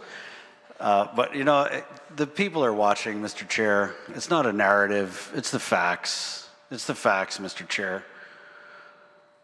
The facts are we're sitting here arguing about $205,000 for parent-teacher organizations because the biggest of the big corporations who, I never said the words fat cat, greedy, bad businesses. That's coming from that side because it's a common tactic to exaggerate the arguments of an opponent, and that's what we see in this session. My dear people of Guam, I know you are watching, and because you're watching, you know that what we tried to do was meaningfully implement a BPT reduction that addressed and helped the small businesses, not a broad stroke application that's going to lead to $40 million loss in revenue. So now we're having these conversations. We can't give the veterans $1 million. We're going blue in the face saying we don't need a new prison. Why we need a new prison now? Do you read the news? We need a new prison yesterday. And it's just not a narrative, Mr. Chair. It's not a narrative. We offered a real solution to this catastrophic loss of revenue, a solution that ensured struggling businesses would enjoy a 3% business privilege tax rate. So no matter what they say on that side of the aisle, that's what we proffered over here. Meaningful implementation of the business privilege tax to benefit the small, struggling businesses. And everyone else who's doing well, they pay their fair share. And then we have schools that can function. We don't have a Department of Education that's going to be in a disaster mode. And it could have been reasonable on that side too. They could have done 0.25%, or they could have just been honest and let us deal with this budget without the BPT reduction, because no one said this was going to be in the budget bill. No one said they were going to ram this down the people of Guam's throat at the expense of critical government services, at the expense of your tax refund. And so, Mr. Chair, it's not a narrative. It's on full display for the people of Guam to see that the priority, the promise that was made to reduce the BPT is being fulfilled. But the promises that were made to improve conditions at the Guam Memorial Hospital, the promises that were made to ensure that we had improvements in our public school system, the promises that were made that we were going to bring better public safety, those promises aren't being kept. And this budget bill breaks those promises. It is not a narrative, my dear people of Guam. It's reality, and it's happening right now at the expense of your tax refunds, your kids' public schools. The PTOs can't even get $5,000. We can't even give the veterans $1 million, but we're giving the biggest of the big businesses $40 million this year and $40 million next year. So it's not a narrative, my dear people of Guam. It's on full display. We wouldn't be having these arguments if there was something more reasonable put on the table. Let's check 0.25% reduction. Or let's work together and ensure that the small businesses enjoy the meaningful benefit of a BPT reduction. And my dear people of Guam, I know you've been watching this session. We've been very consistent in our message, not our narrative. And the message is, this BPT reduction is going to be disastrous for the Guam Department of Education. It's going to be disastrous for the Guam Memorial Hospital. It's going to be disastrous for your tax refunds. And it's going to be disastrous for our island and her people. But promises made. Promise made, promise kept. Si Julius Masi, Mr. Chair. Thank you, Senator Barnett. There's an objection to the Barnett Amendment. All those in favor of the Barnett Amendment, please signify by raising your hand. Amendment fails. Senator Tideway, Speaker Blas, are you guys ready for your... Okay. Yes, I'm going to go ahead and recognize you. We're going to go back to Speaker Blas's amendment, and then we'll continue on with the remaining. Thank you very much. Senator Tideway, you're recognized. Thank you, Mr. Chair. Mr. Chair, after speaking with the author of the bill, it's very simple. It's almost like the prior amendment before this amendment came up. So if you don't mind, I'd like to do it with your consent to just put it in there without it being written down. It's very simple.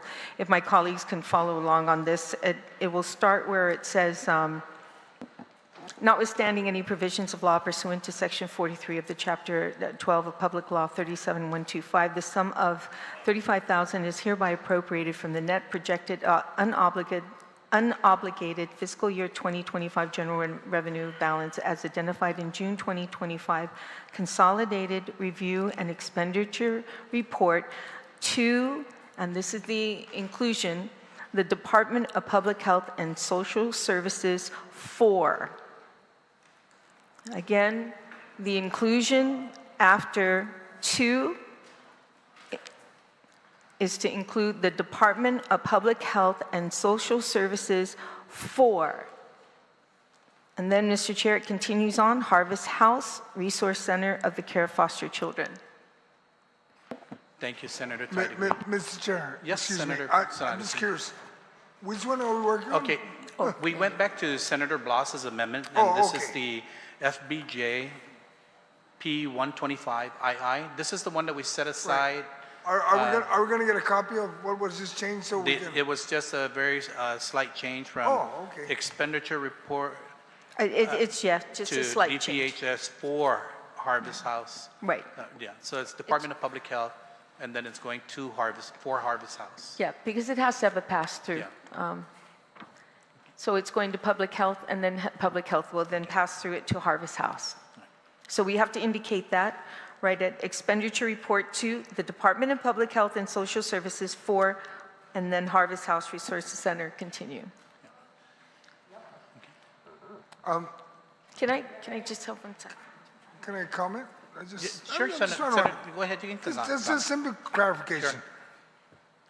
The first time I hear this. You still have the floor, son. Okay, I'm only curious that it's going to go to, the author. Department of Public Health and Social Public Services. Health and then go to Harvest? Yes, because the department will be the pass-through. But does Public Health control Harvest? No. Just curious. No, the reason why I'm asking is because when you have funds going through a GovGuam agency to give to somebody, there's got to be a means to make sure that they're accounting for that money that they passed on, and we're able to get back. I'm just curious. No, but I'm not objecting. I'm in support of Harvest. I'm just curious how public health got involved. I've never heard that, but it's okay. As long as we have somebody getting involved in it, but I just support Harvest, period. Ranking Member Okay, Muñoz thank you. Barnes, you're recognized. Thank you, Mr. Chair, Vice Speaker. I want to stand and rise in support of this amendment, and then, or the amendment to this original amendment. Amendment to the amendment. Right, because it does give the funding source that's needed to a government entity in order to pass it on to the nonprofit organization to do the mission mandate for what it actually does to care for the foster children, to include providing of the food, clothing, shoes, hygiene products, supplies, baby items, household items, car seats and beds. And of course, this appropriation shall be in effect until fully expended. We have done this in the past. We've done it through the University of Guam. We've done it through a couple of other agencies. And of course, the funding source to the nonprofit needs a government entity for the funding source to pass through. So I support this amendment. I support the amendment to the amendment and also the main amendment for this to go through Harvest House. I want to take the time to thank Harvest House Resource Center for all that they do to the foster children. Vice Speaker, it is really important to know that here on Guam, it's really sad to know that there is a long list of foster children that need TLC, and I'm hoping that we too, this August body, can find it in our hearts to help out. They do very well in what they do for the children, and I just want to say I support this effort. So thank you for giving me the opportunity to explain and support the cause. Thank you, Ranking Member Muñoz Barnes. On the amendment to the amendment, Senator Tide, would you like to close on the amendment to the amendment? Thank you, Mr. Chair. And Mr. Chair, it's just a slight correction. Yes. Greatly appreciate the opportunity to make this amendment to ensure that Harvest House is taken care of. I think the previous speaker hit it on the nail with the needs, and Harvest House has not failed us when it comes to taking care of kids. They have not failed us when they don't want to turn away anyone when in need, and they haven't. They've even come to this body, Mr. Chair, to ask for an increase on the amount of children that they can have in their care at a time. So we did raise that amount, and for them to want more is just very heartwarming to have. So thank you, Mr. Chair. Thank you. On the amendment, any objections on the amendment to the amendment? None. On the amendment, Senator Blanche, you'd like to close? I want to thank my colleagues for, and in advance for their support. Thank you. That's it, Mr. Chair. Thank you. On the amendment, any objections? No objections on the Blas amendment. Amendment passes. Mr. Chair? Yes. Can you please recognize? Mr. Chair, in the interest of time, just to make sure that we're listening, that we're going to be continuing our session tonight, and it may go past 10 p.m. tonight. Yes. Okay? Okay. Just to inform our listening audience. Thank and you. our colleagues, we may go past 10 p.m. Thank you. Thank you. On the I'm next sorry, amendment? I'm sorry, I didn't hear that. I'm sorry, it's hard back here. We may go past 10 p.m. tonight. Oh, okay, okay, thank you so much. On the next amendment, SPFP125XV, Senator Parrish, you're recognized on your amendment.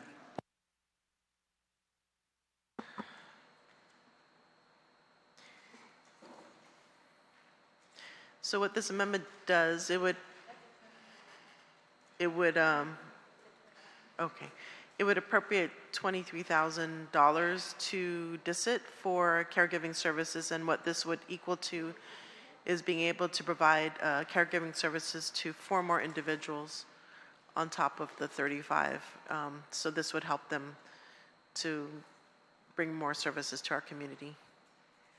So I ask for my colleagues' support to support 4 more individuals for caregiving. On the Parrish amendment, Senator Barnett, you're recognized. Sidus Masi, Mr. Chair, for the opportunity to rise in support of this amendment, and also just to commend good senator from the Love Handles of Guam for a very thorough and diligent work, not just during this budget session, Mr. Chair, but during all sessions. You know, these funds, just $23,000 will actually go a long way towards providing the private care services to individuals with disabilities, Mr. Chair. And so obviously that's something great to stand in support of. And I commend the author, my good friend from Barragata, for this amendment. Sidos Masi. Thank you, Senator Barnett. Anyone else on the Ranking Member Muñoz-Barnes, you're recognized. Thank you. I promise I'll make this fast, Mr. Chair. As noted, I do stand and rise in support of this, and I just want to make sure, because we did pass a previous amendment in reference to the same program. So if I can ask the good senator, the previous amendment was at 35 consumers plus this 23,000 for an additional 4? Yes, that's correct. And that's at the low end. We're not talking, there's some, it may be actually less depending on the need. So at the most, 4 more individuals, yes, would be covered for the year. Okay, thank you. Thank you very much. I do support the efforts of this amendment. Thank you, Ranking Member Muñoz-Barnes. Anyone else on the amendment? Any objections to the amendment? No objections. Amendment passes. Next amendment, SFP 125 XVI. Senator Paris, would you like to withdraw this amendment? Amendment's withdrawn. Thank you, Senator. Next amendment, SFP P125 XVI. Senator Perry, you're recognized. Can you repeat which one is? Yes, ma'am. It's SFP P125 XVI 17.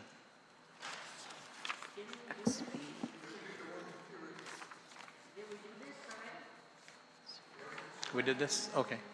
Senator, would you like to withdraw this amendment? Is this the 150? Yes. Yeah, I'll withdraw that one. Amendment withdrawn. Thank you, Senator. Next amendment is CBL 8P125V. Senator Barnett, you're recognized, sir.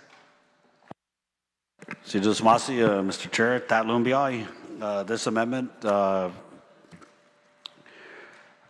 amends line 7, page 125 to add a new section to Chapter 11 to read, notwithstanding any other provision of law, the sum of $4 million is hereby appropriated from the net unobligated fiscal year 2026 general fund revenue balance to the Mayor's Council of Guam.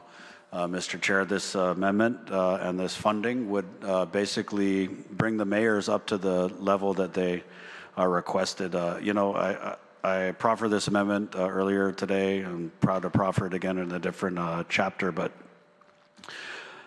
I don't think I need to go in and read the quotes from the public hearing, but it's very clear that the mayors feel like they are not going to be able to execute their mandates with the budget as is presented in the bill, Mr. Chair. And this funding and this leveling up of the Mayor's Council of Guam's appropriation will absolutely directly benefit the people in the villages, whether it's down in Malesu, in Guåhan, Humatec, or up north in Jigo, or the Love Handles of Guam, MTM, even here in the capital of Magaña. Every resident on this island will benefit from us fully supporting and funding the Mayor's Council of Guam at the request that they asked for, Mr. Chair. So I humbly ask the support of my colleagues, but more importantly, I ask for the support of our hardworking mayors and vice mayors. Sidos Masi, Mr. Chair. Thank you, Senator Barnett. On the Barnett amendment, Senator Barnett, would you like to close? Sidos Masi, Mr. Chair. I would just again humbly ask for the support of my colleagues and the support of the mayors with the passage of this amendment. Thank you very much. On the Barnett amendment, any objections? There's an objection. All those in favor of the Barnett amendment, please signify by raising your hand. Amendment fails.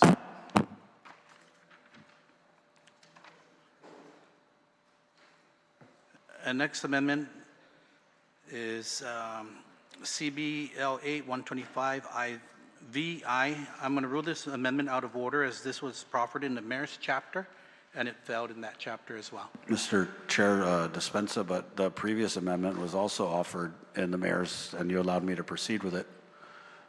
Just let me get defeated 2 times. Let's go. No, this is out of order. I can take it. Thank you. But I'm not the one taking it, it's the people of Guam taking it. So Thank what? you. It's out of order. Why is it out of order? Dispensa, point of inquiry, Mr. Chair. If you allowed me to proceed with the previous amendment. Yeah, because this was proffered in the section and it failed in the section, so. I know, Mr. Chair, but so did the previous amendment. Okay, so if you would like to overrule the chair. I'm sorry, Mr. Chair, but I just don't understand the inconsistency. Point of order, Mr. Chair. Let me just I would like point to- out I- again, I would like to Section overrule the 253, chair, request for information from Senator members, if I can, Mr. Chair. And I'll read it again.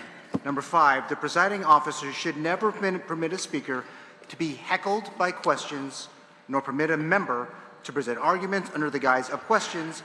A member should not be permitted to interrupt a speaker to ask questions of other members unless some urgent reason exists. Thank you, Mr. Chair. Thank you, Senator Gumatauta. There's a motion to overrule the chair. All those in favor of overruling the chair, please signify by raising your hand. Motion passed.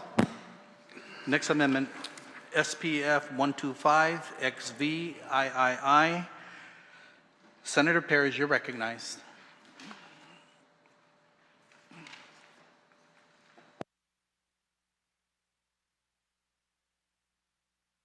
Sorry, just to confirm, it's SFP P125 XV-III? Yes. Okay.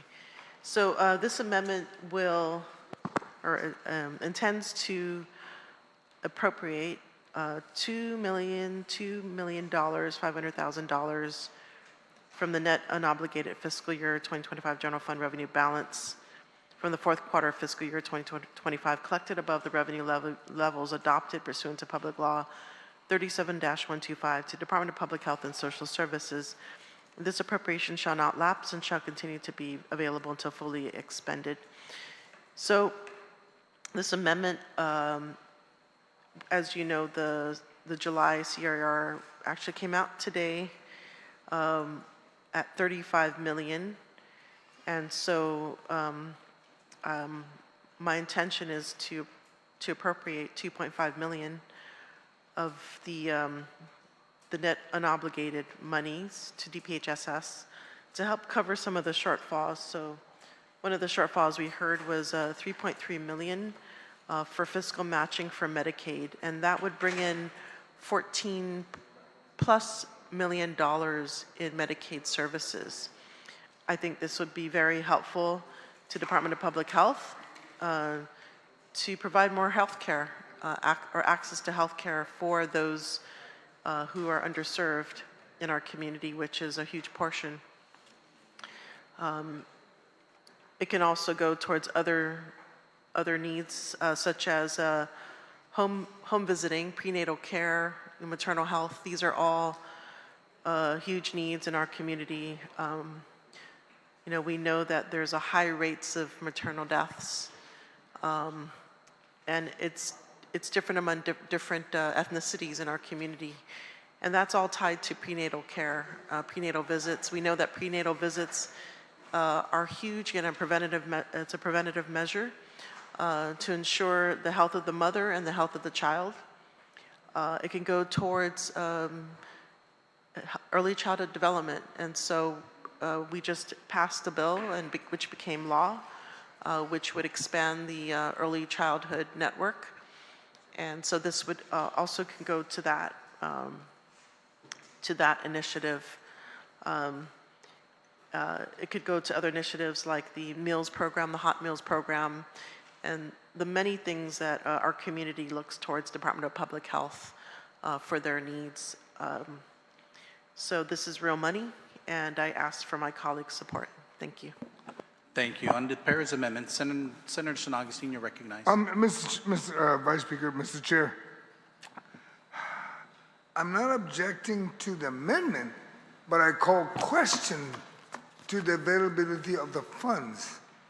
If we can get OFB to confirm that the funds are available, because remember the amendment I proffered talked about the rainy day fund and anything after, up to 10 million, but then everything after It's supposed to go to rainy day fund to reach whatever the target number is supposed to be. So it just needs to be double checked first. Yeah. I got a note from OFB that there is, this is clear to OFB. It doesn't conflict with the rainy day fund. No. Okay. Then I would be reserved not to object. Okay. I just want to make sure that's clear. As long as it's clear. Yes. Okay. Anyone else on the Paris Amendment? Senator Paris, Senator Talai. Thank you. Yes, as a proffer of the amendment stated, it's the budget as presented to us today does not include the matching for public health to get the 14 million in additional Medicaid. So this would, if passed, allow them to get that 14 million match in Medicaid. So I stand in full support of this amendment because, as we talked about, the importance of Medicaid, that is really the only health insurance that a very, very large part of our population has. It's also one of the primary health insurances that is used at the hospital, GMH. And so we need to get that money if we can so that we can pay for those bills. Thank you. Thank you, Senator Talai. Anyone else on the Paris Amendment? Senator Paris, would you like to close? I'd like to. I'm sorry, Senator Montanari. Yeah. With regard to this amendment, although I do support the intent of the amendment, I have been in conversations with the Director of Public Health, Teresa Arreola, just even as recent as yesterday, regarding any additional funding that they needed. And she said that the carryover provision that I think was just adopted earlier should be okay to carry them through. So, thank you. On the Paris Amendment, Senator Paris, would you like to close? Yes, so I know that they have some lapses, but that is, I'm sure, it's meant to, they have many different programs within their agency.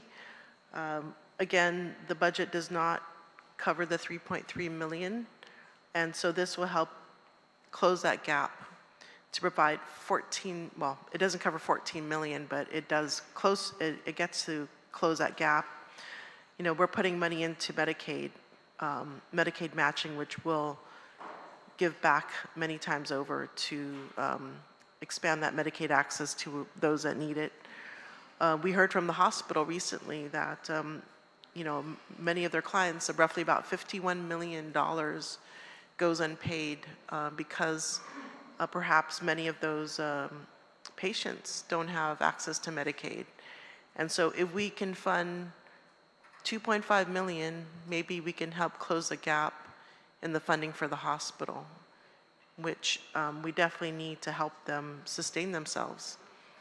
You know, on top of all the challenges that they face in collections, you know, from their system going down to insurance companies denying their claims. So this 2.5 million is going to not only help patients, but it will help our hospital. And so I ask for my colleagues' support in this. Thank you. On the Paris Amendment, is there any objections? There's an objection. All those in favor of the Paris Amendment, please signify by raising your hand. Amendment fails. The next amendment, SFP P.125 XIX. Senator Parrish, you're recognized.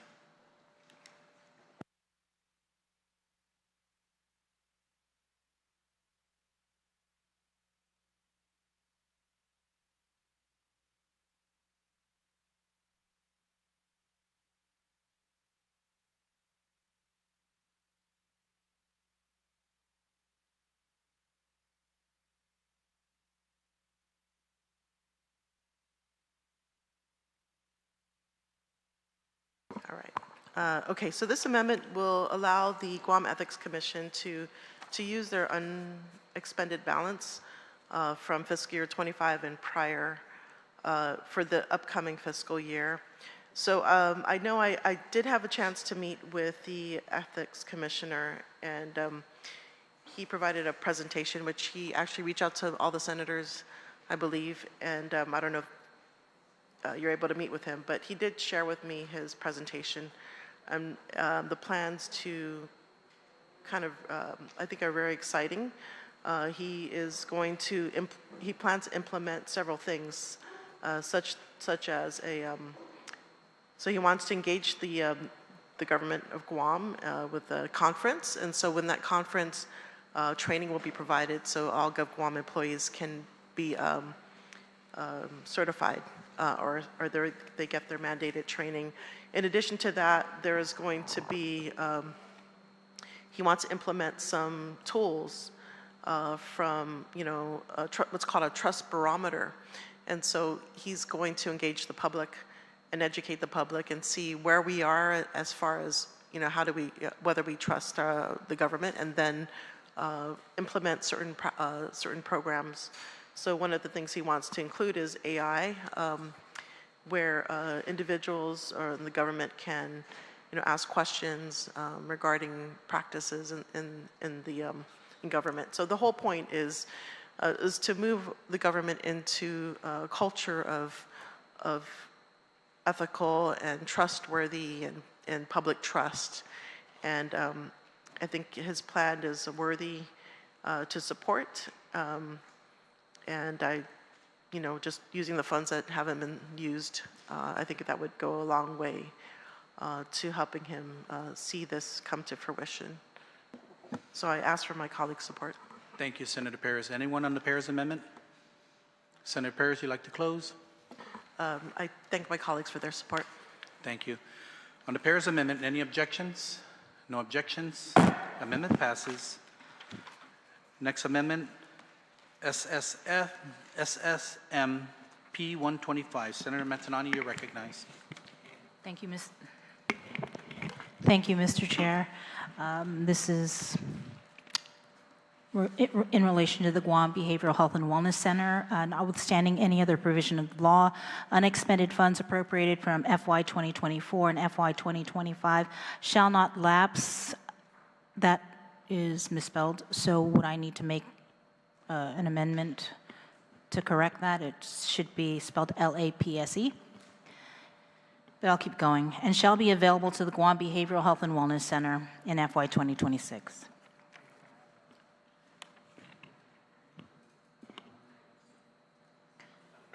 This shall not be subject to transfer authority of the Magaʹhågan, Guåhan. Okay.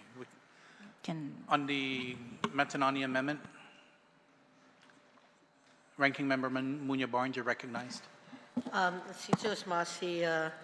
Mr. Chair, I want to stand and rise in support of this amendment. I know that JBWIC budget had decreased by, I think, about $633,000 from the governor's request, if I'm not mistaken, and this affects the Women's Substance Use Residential Services, Salvation Army's Guma Famalawan, and further impacts the ability to fund the other nonprofit contract on Guma Mami. So I want to support this effort to make sure that there is funding available for the programs that the Guam Behavioral Health and Wellness Center does for our consumers out there. So I stand and rise in support of this amendment. Thank you, Ranking Member Barnes. Anyone else on the Matanani amendment? Senator Matanani, would you like to close?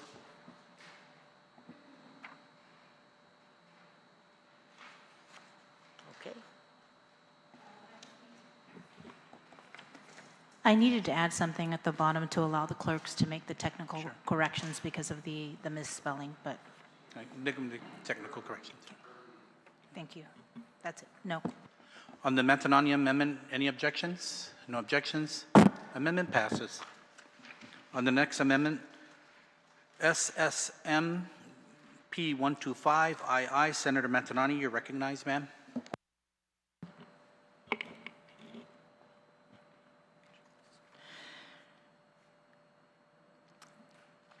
There also needs to be some technical corrections at the heading. If we could scratch out Guam Behavioral Health and Wellness Center. but this is notwithstanding any other provision of the law. The sum of, I also need to amend the amount, is appropriated from the net projected unobligated fiscal year 2025 general fund revenue balance as of the July 2025 CRER to the Mayor's Council of Guam for fiscal year 2026 operations. So initially it was 2.7, and I'm amending it to 2. So you're making an amendment to the amendment? Yes. Okay. Your amendment to the amendment? My amendment to the amendment is to amend it to 2.0, 2 million.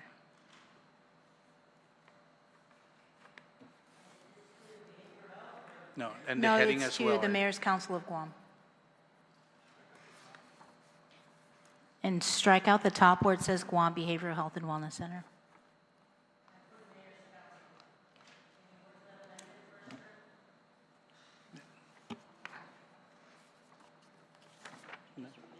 Yeah. So the amendment to the amendment is to add a new section to page 125 of Chapter 11, Mayor's Council of Guam. Appropriation notwithstanding any other provision of law, the sum of $2 million is hereby appropriated from the net projected unobligated fiscal year 2025 general fund revenue balance as of July 2025 CRER to the Mayor's Council of Guam for fiscal year 2026 operation. This shall not be subject to transfer authority of the Magaʹhågan Guåhan. Is that correct, Senator? That is correct. Yes. Thank you. 2 million or 2.2? No, she amended it to 2 million.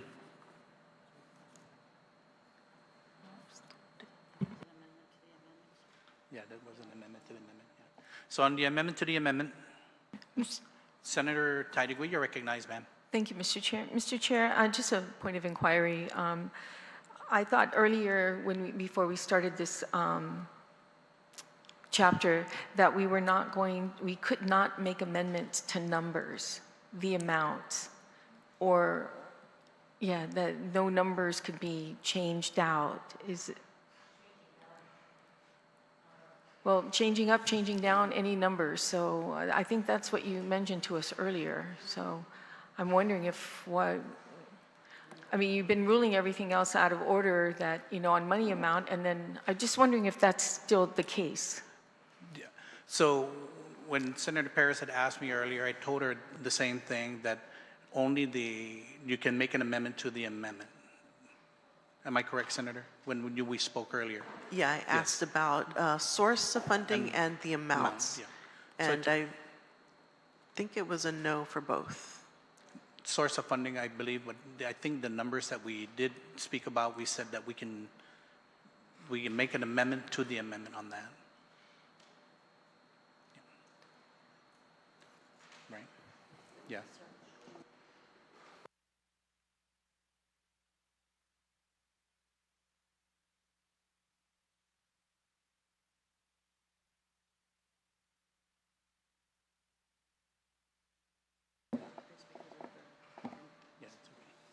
Yeah. So that's what it was. Okay. What was it? That we could, the amendment that was originally, No, I mean, what was your ruling at the very beginning? that we can, that the funding, the source funding couldn't change, but we could change you can make an amendment to the amendment for the fund, the amount. If I recall, I mean, even Senator Perez remembers when that conversation between the two of you that it was no to both. No. And I just wanted to verify because if we're moving forward, there's some other numbers here that could be changed and adjusted. So I mean, we could roll the tape because it was on air what was discussed. We'll take a 1 minute recess.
The committee of the whole is called back to order. On the Mantanani amended, on the amendment as amended. Senator Mantanani, you'd like to close?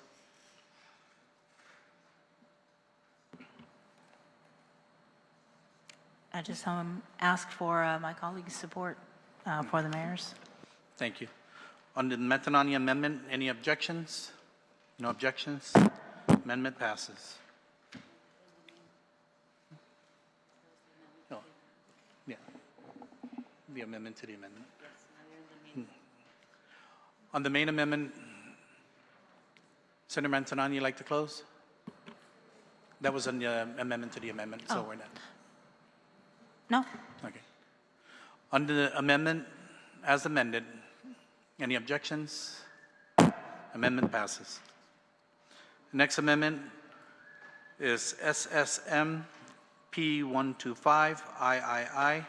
I'm going to rule this out of order as this is the FY2026 funds, unless you would like to go ahead and proceed, and then we can. I'll withdraw. Thank you, Senator Mantanani. Amendment withdrawn. Next amendment, SSM L8 P.125 II. Senator Mantanani, you're recognized.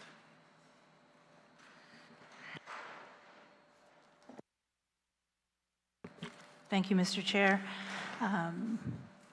Notwithstanding any other provision of the law, the sum of $1,531,009 is appropriated from the net projected unobligated fiscal year 2025 general fund revenue balance as of July 2025 CRER to the Guam Behavioral Health and Wellness Center for Level 2 residential services for individuals with serious mental illness with or without an intellectual disability. The amount covers the 24-hour residential services for these clients, as well as the drop-in center known as Sagan Mommy. The governor is, actually, I'll cross out that last line.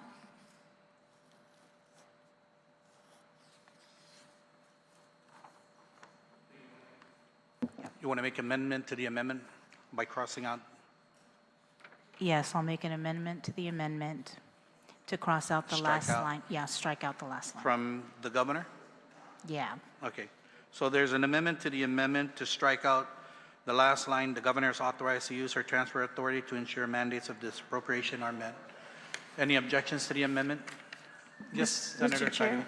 Mr. Chair, you know, just even that other amendment, I'm sorry, it was in the middle of a conversation, but even that other amendment for $2 million, you know, we were told earlier that there was only $4 million, you know, that we can, a balance, and that the remaining from July, August, September was going to go to the rainy day fund, any money there that's already been appropriated.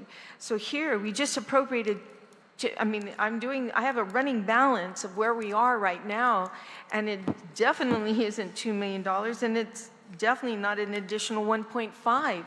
We've exceeded that balance amount that was given to us by the oversight chair of F&B, that we had to stay within that perimeter. We'll take a 1-minute recess so we can get the updated balance. Okay, thank you. 1-minute recess.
The Committee on the Whole is called back to order.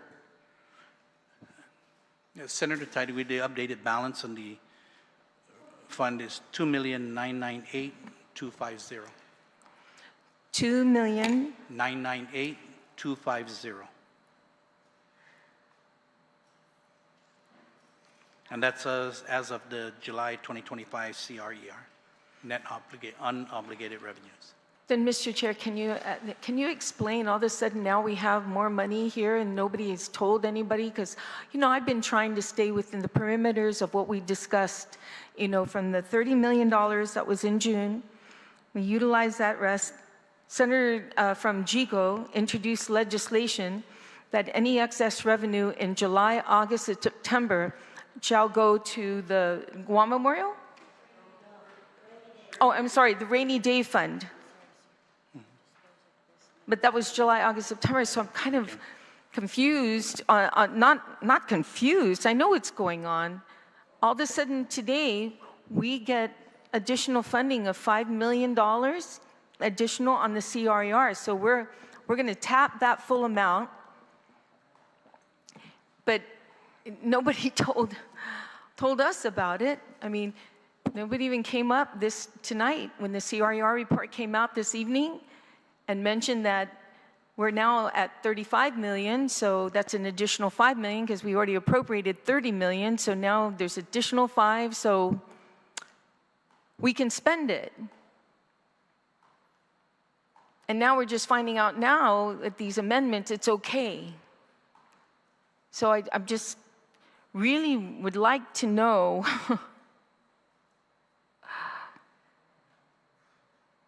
why weren't we informed as a body and not just a select few that was informed of this? And that's it's very upsetting to know that only a select few in this body is told about this balance. Number one. Number two, Senator, you said it was Senator 2,998,000, yes. right? You said it was 2,998,000 The- that was left over. I have another question. If this 2,998,000, does that incorporate the amendment that just passed? Yes. For 2 million? Yes. And then even with that amendment passing of $2 million going to the Mayor's Council, then the balance now, Mr. Chair, is 2,998,250, correct? I just want to make sure where we are on what's remaining. Stand by. Okay. 2,998,250. Okay, and then, and that's already with the amendment that passed. That's the balance now. So this amendment is 1,531,009, leaving a balance of how much after this, Mr. Chair? 767,241 after this amendment. And Senator, everyone got the CRER report at 5:25 p.m. Yes. We didn't come into session until 6 p.m. Absolutely, Mr. Chair. Everyone got that report. So everybody was Yeah, notified. but nobody got the message that we are going to be able to appropriate this to other areas in the government of Guam. Nobody got that information. We were told at the very beginning we only had $4 million left and that we were using it. Now we're coming in and nobody told, like I said, only a select few were told. Thank you, Mr. Chair. Thank you, Senator. On the amendment to strike out the governor's authorized, any objections? No objections. On the main amendment as amended, any objections? No objections. Amendment passes. Next amendment is SVC L18 P150. Senator Calvo, you're recognized.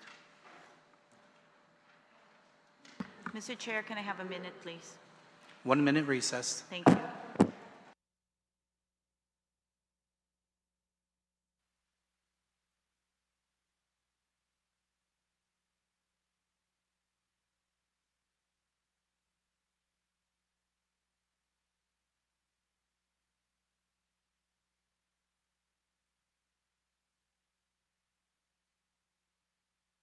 Okay.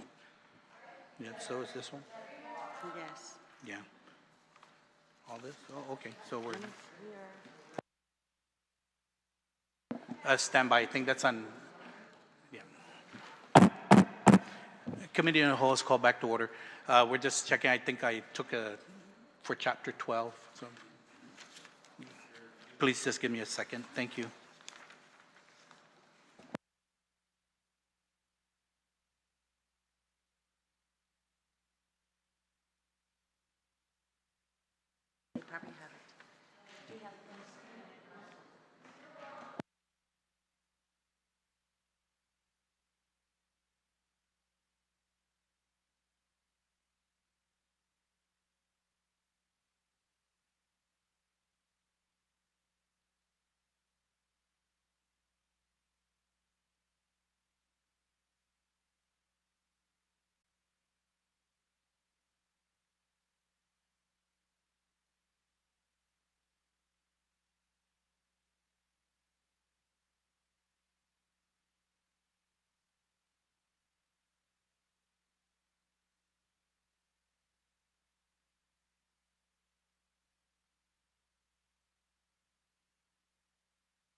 Committee on the whole is called back to order. Senator, the next amendment is CMD P.125. Senator Dueñas, you're recognized. Mr. Chair. This amendment is to add a new section to Chapter 11 of the bill to read Fishermen's Co-op, notwithstanding any other provision of law. The sum of $300,000 is appropriated from the net unobligated fiscal year 2025 general fund balance. Department of Administration for Fishermen's Co-op to fund the reconstruction and renovation of the Guam Fishermen's Co-op facility and the operational cost of the transition from the current facility to the temporary facility.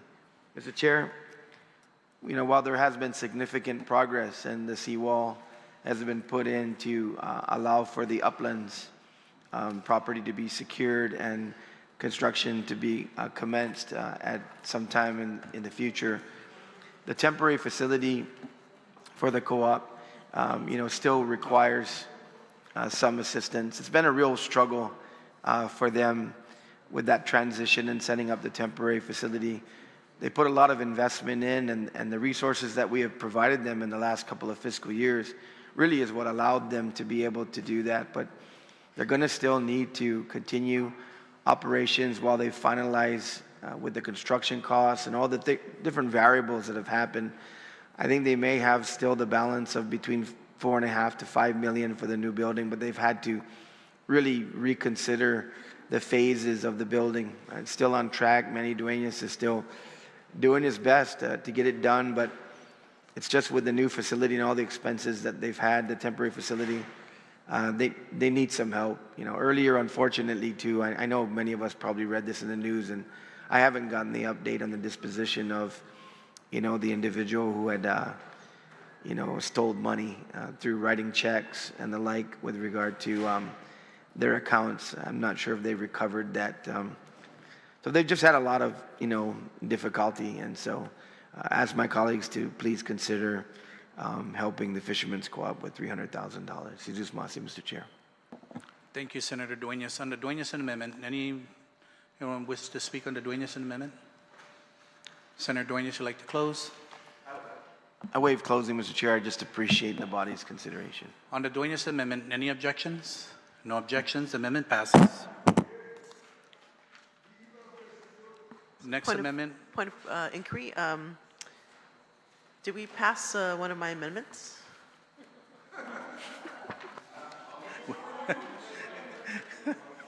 There was a lot of amendments you had, Senator. Do you have the timestamp and? Yes, it's 8:20, 10:09 a.m. SFP P125 XVI.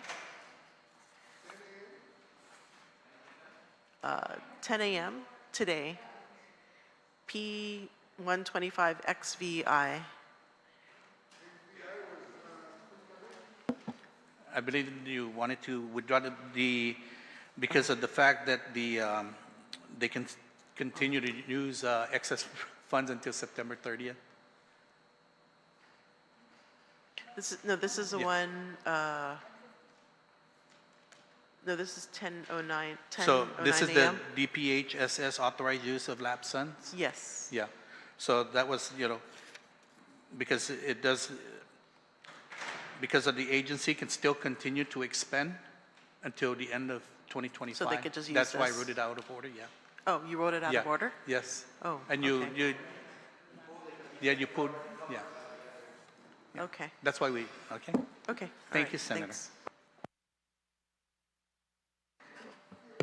Can you just clarify what the L8P125II and III are It's, both yes. passed? What timestamp are we looking at, ma'am? Oh, there's one for 134 and one for 259. 259. 259. Is there a 134? 259, yeah, was pulled out. Okay. Yeah. So, Okay. out of order, the 134 one? Yeah. Okay. Thank you. So the next amendment up is TMTL 21, line 25 and 26. Wait, I'm sorry, Mr. Chair, the one that you ruled out of order was the one that you made the amendment on the bottom, the governor? No. That's a different amendment. That's the ma'am. 1:34 PM. Yeah. The 1:34 p.m. standby.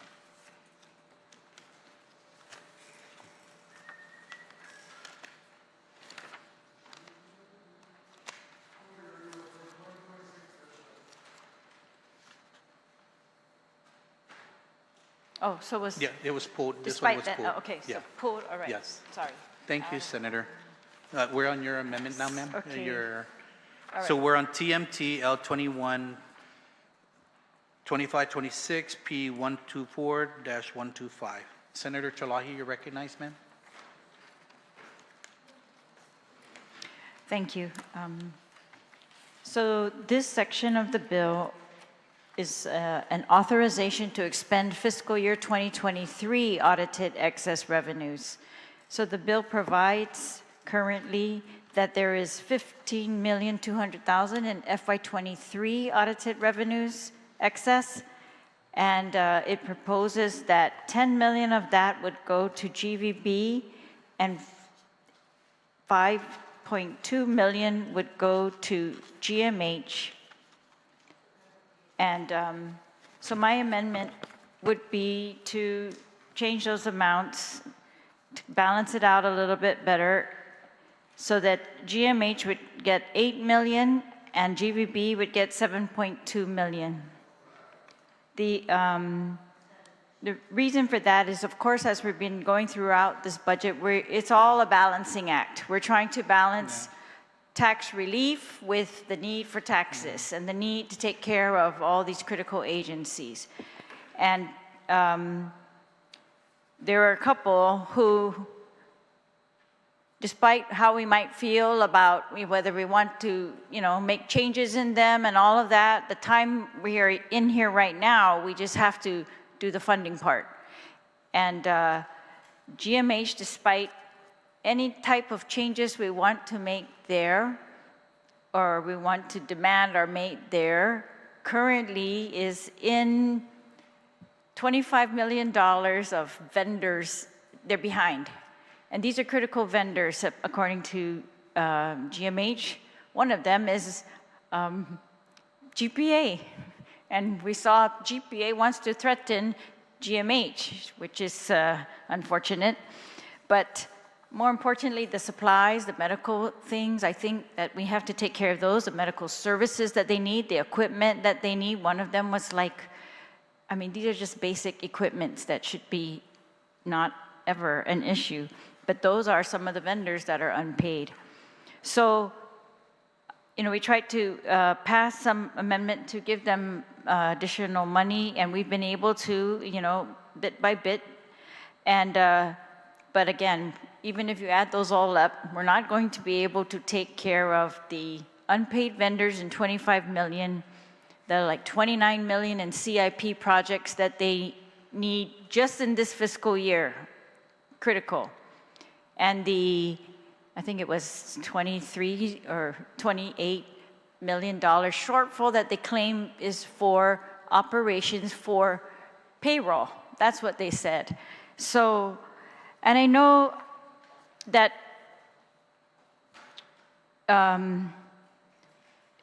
this would just be from 10 to 7.2 for GVB, and it would still allow them to use this incentive for their airline incentives.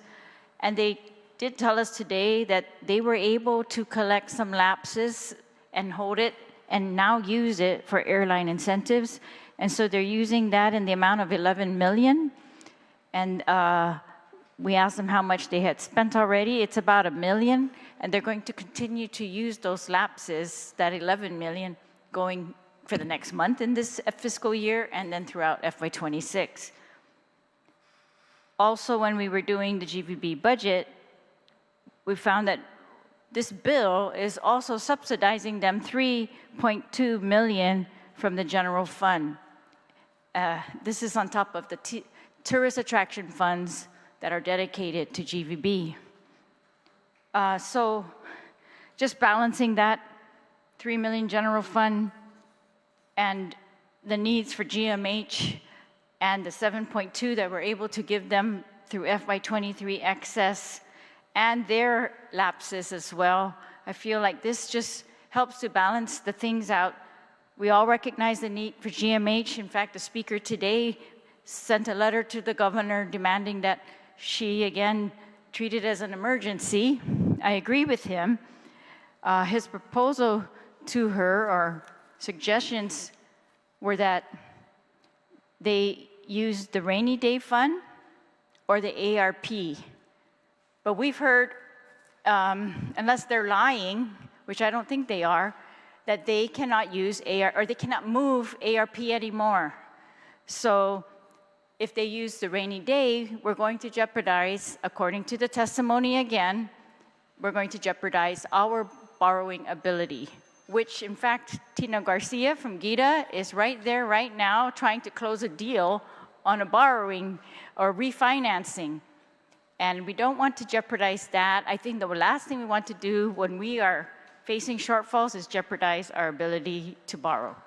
So I just hope my colleagues will find this to be fair and balanced and addressing all the needs that we have in our community. Thank you, Senator Chalahi. On the Chalahi amendment, anyone wish to speak?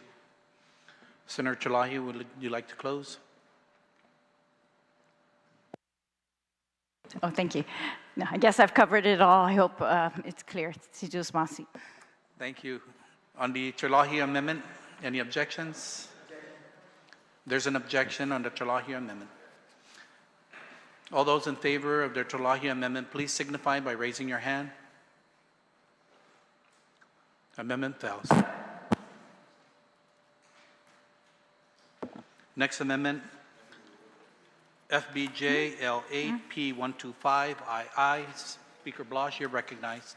Thank you very much, Mr. Chair. Mr. Chair, first off, I want to make sure that this, basically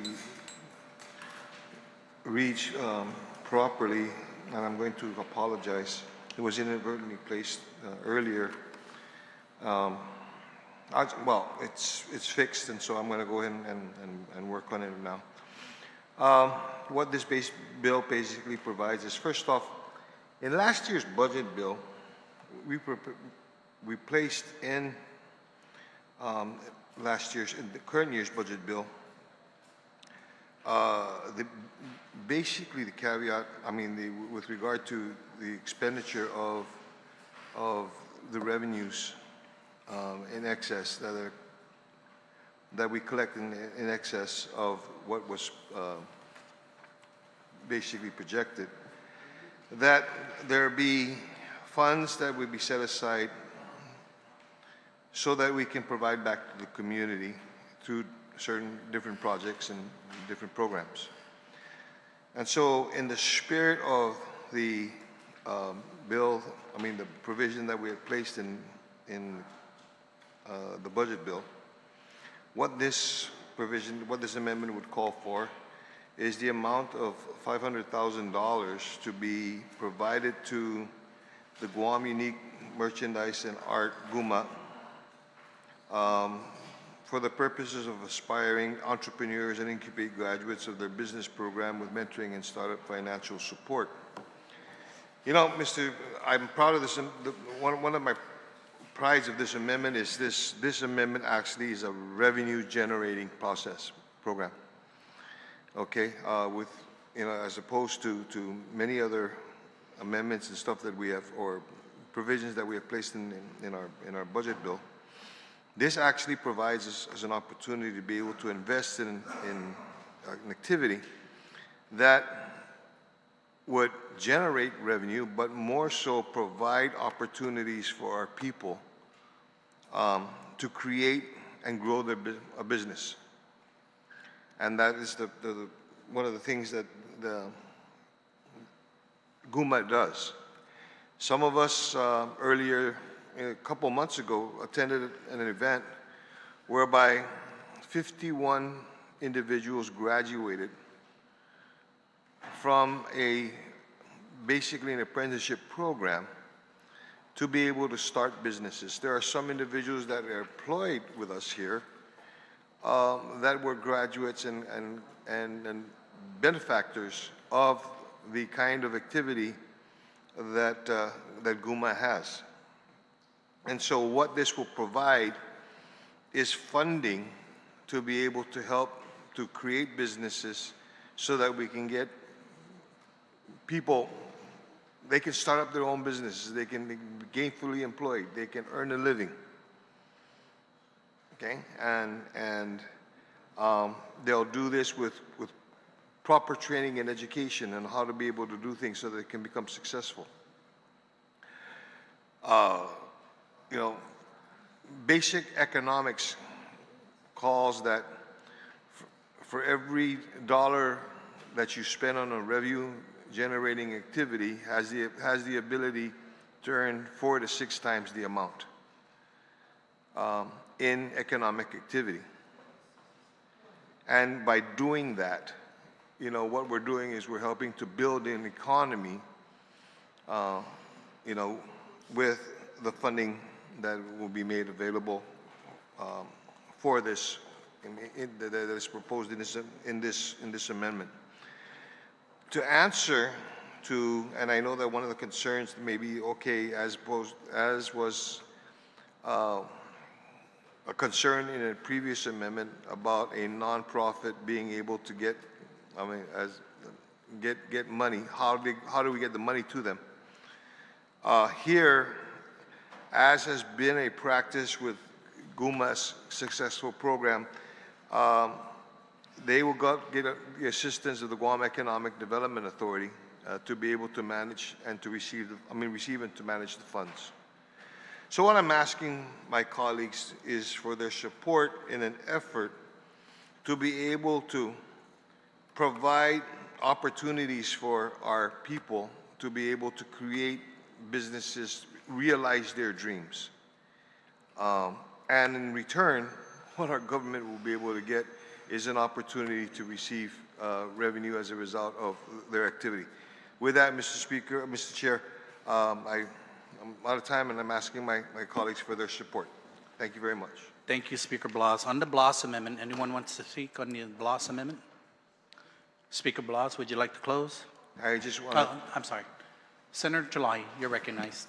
Situs Masi, I want to thank the Speaker for this amendment. It's a great amendment to give to this nonprofit GUMA who helps these businesses, and I've always supported giving them funds when we can.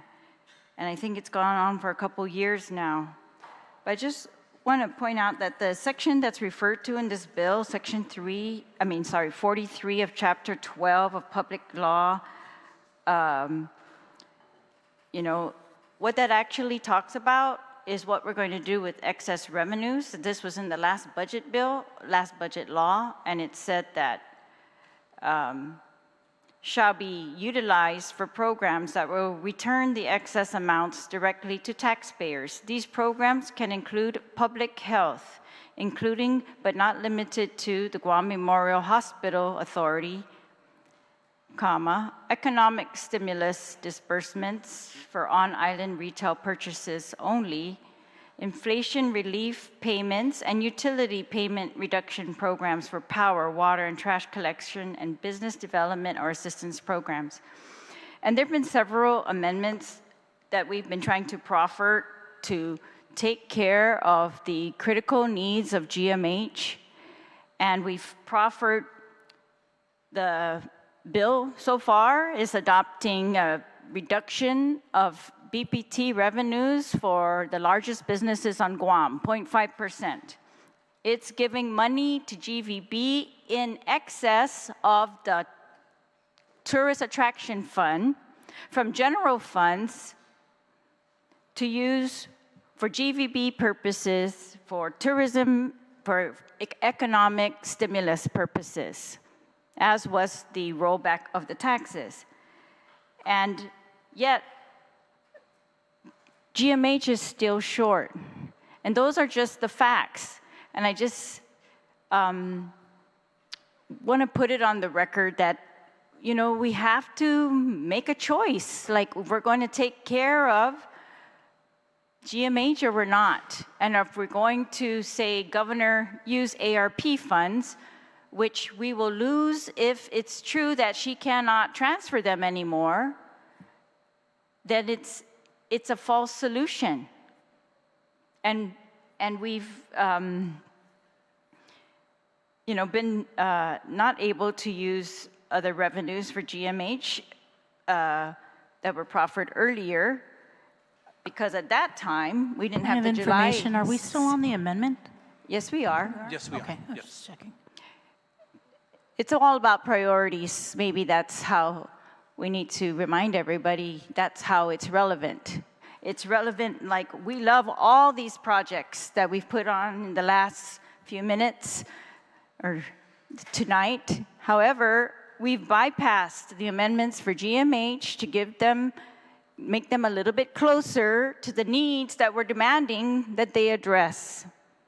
And this is all waiting, while we are waiting for further solutions.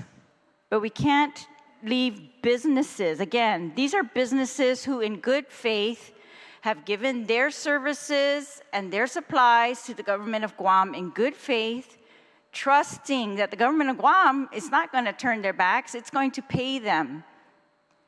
And that's us, the government of Guam. And that's how they're going to get paid. We've seen this. They're going to get paid if we can give GMH enough money to pay them, and then find further solutions. I've proposed one, a public-private partnership for the management of GMH. But while we're working on those solutions, we need to pay the vendors. These are important businesses too. I don't see how we can prioritize one over those who've already committed what they've got to the government in good faith. And so, you know, I'm not going to oppose this GUMA amendment because I love what they do. But this is the last amendment in the chapter, and no additional money has gone to GMH. It's, I mean, we're not enough to cover their critical needs. So, again, it's not balanced. It should be balanced in the favor of what is the greatest need that we, the government, must provide. Jesus Masi, thank you. Thank you, Senator Talahi. Anyone else on the Blas amendment? Speaker Blas, would you like to close? Thank you very much, Mr. Chair. And, you know, I thank the last speaker, and I understand her concerns. I recognize her concerns. But, you know, when we have to, and with us prioritizing the needs, you know, that's the process that we go through here. And what I'm asking for here is a consideration of a chance and an opportunity with this funding to be able to help people start their own businesses so that we can help to grow our economy. And, you know, in that process, we can help to address many of the concerns that we have. But this is, if I was to give you the history of where this came from and how this, you know, came about, you know, one of the things is this is but another product of what we had discussed, and I'm not going to blame, there's no blame to be put on any one person or any circumstance, that while we try to continue to work on providing assistance to programs like this that will eventually assist us in being able to generate revenues, this was set aside. And I think it's high time, in previous years, it was set aside, although we did provide some funding a couple years ago. And it was so that we can address some of the concerns. It was set aside, but I think that this is an opportunity for us to be able to make good on this. And I'm looking for my colleague, asking my colleagues for their support with this amendment. Thank you very much.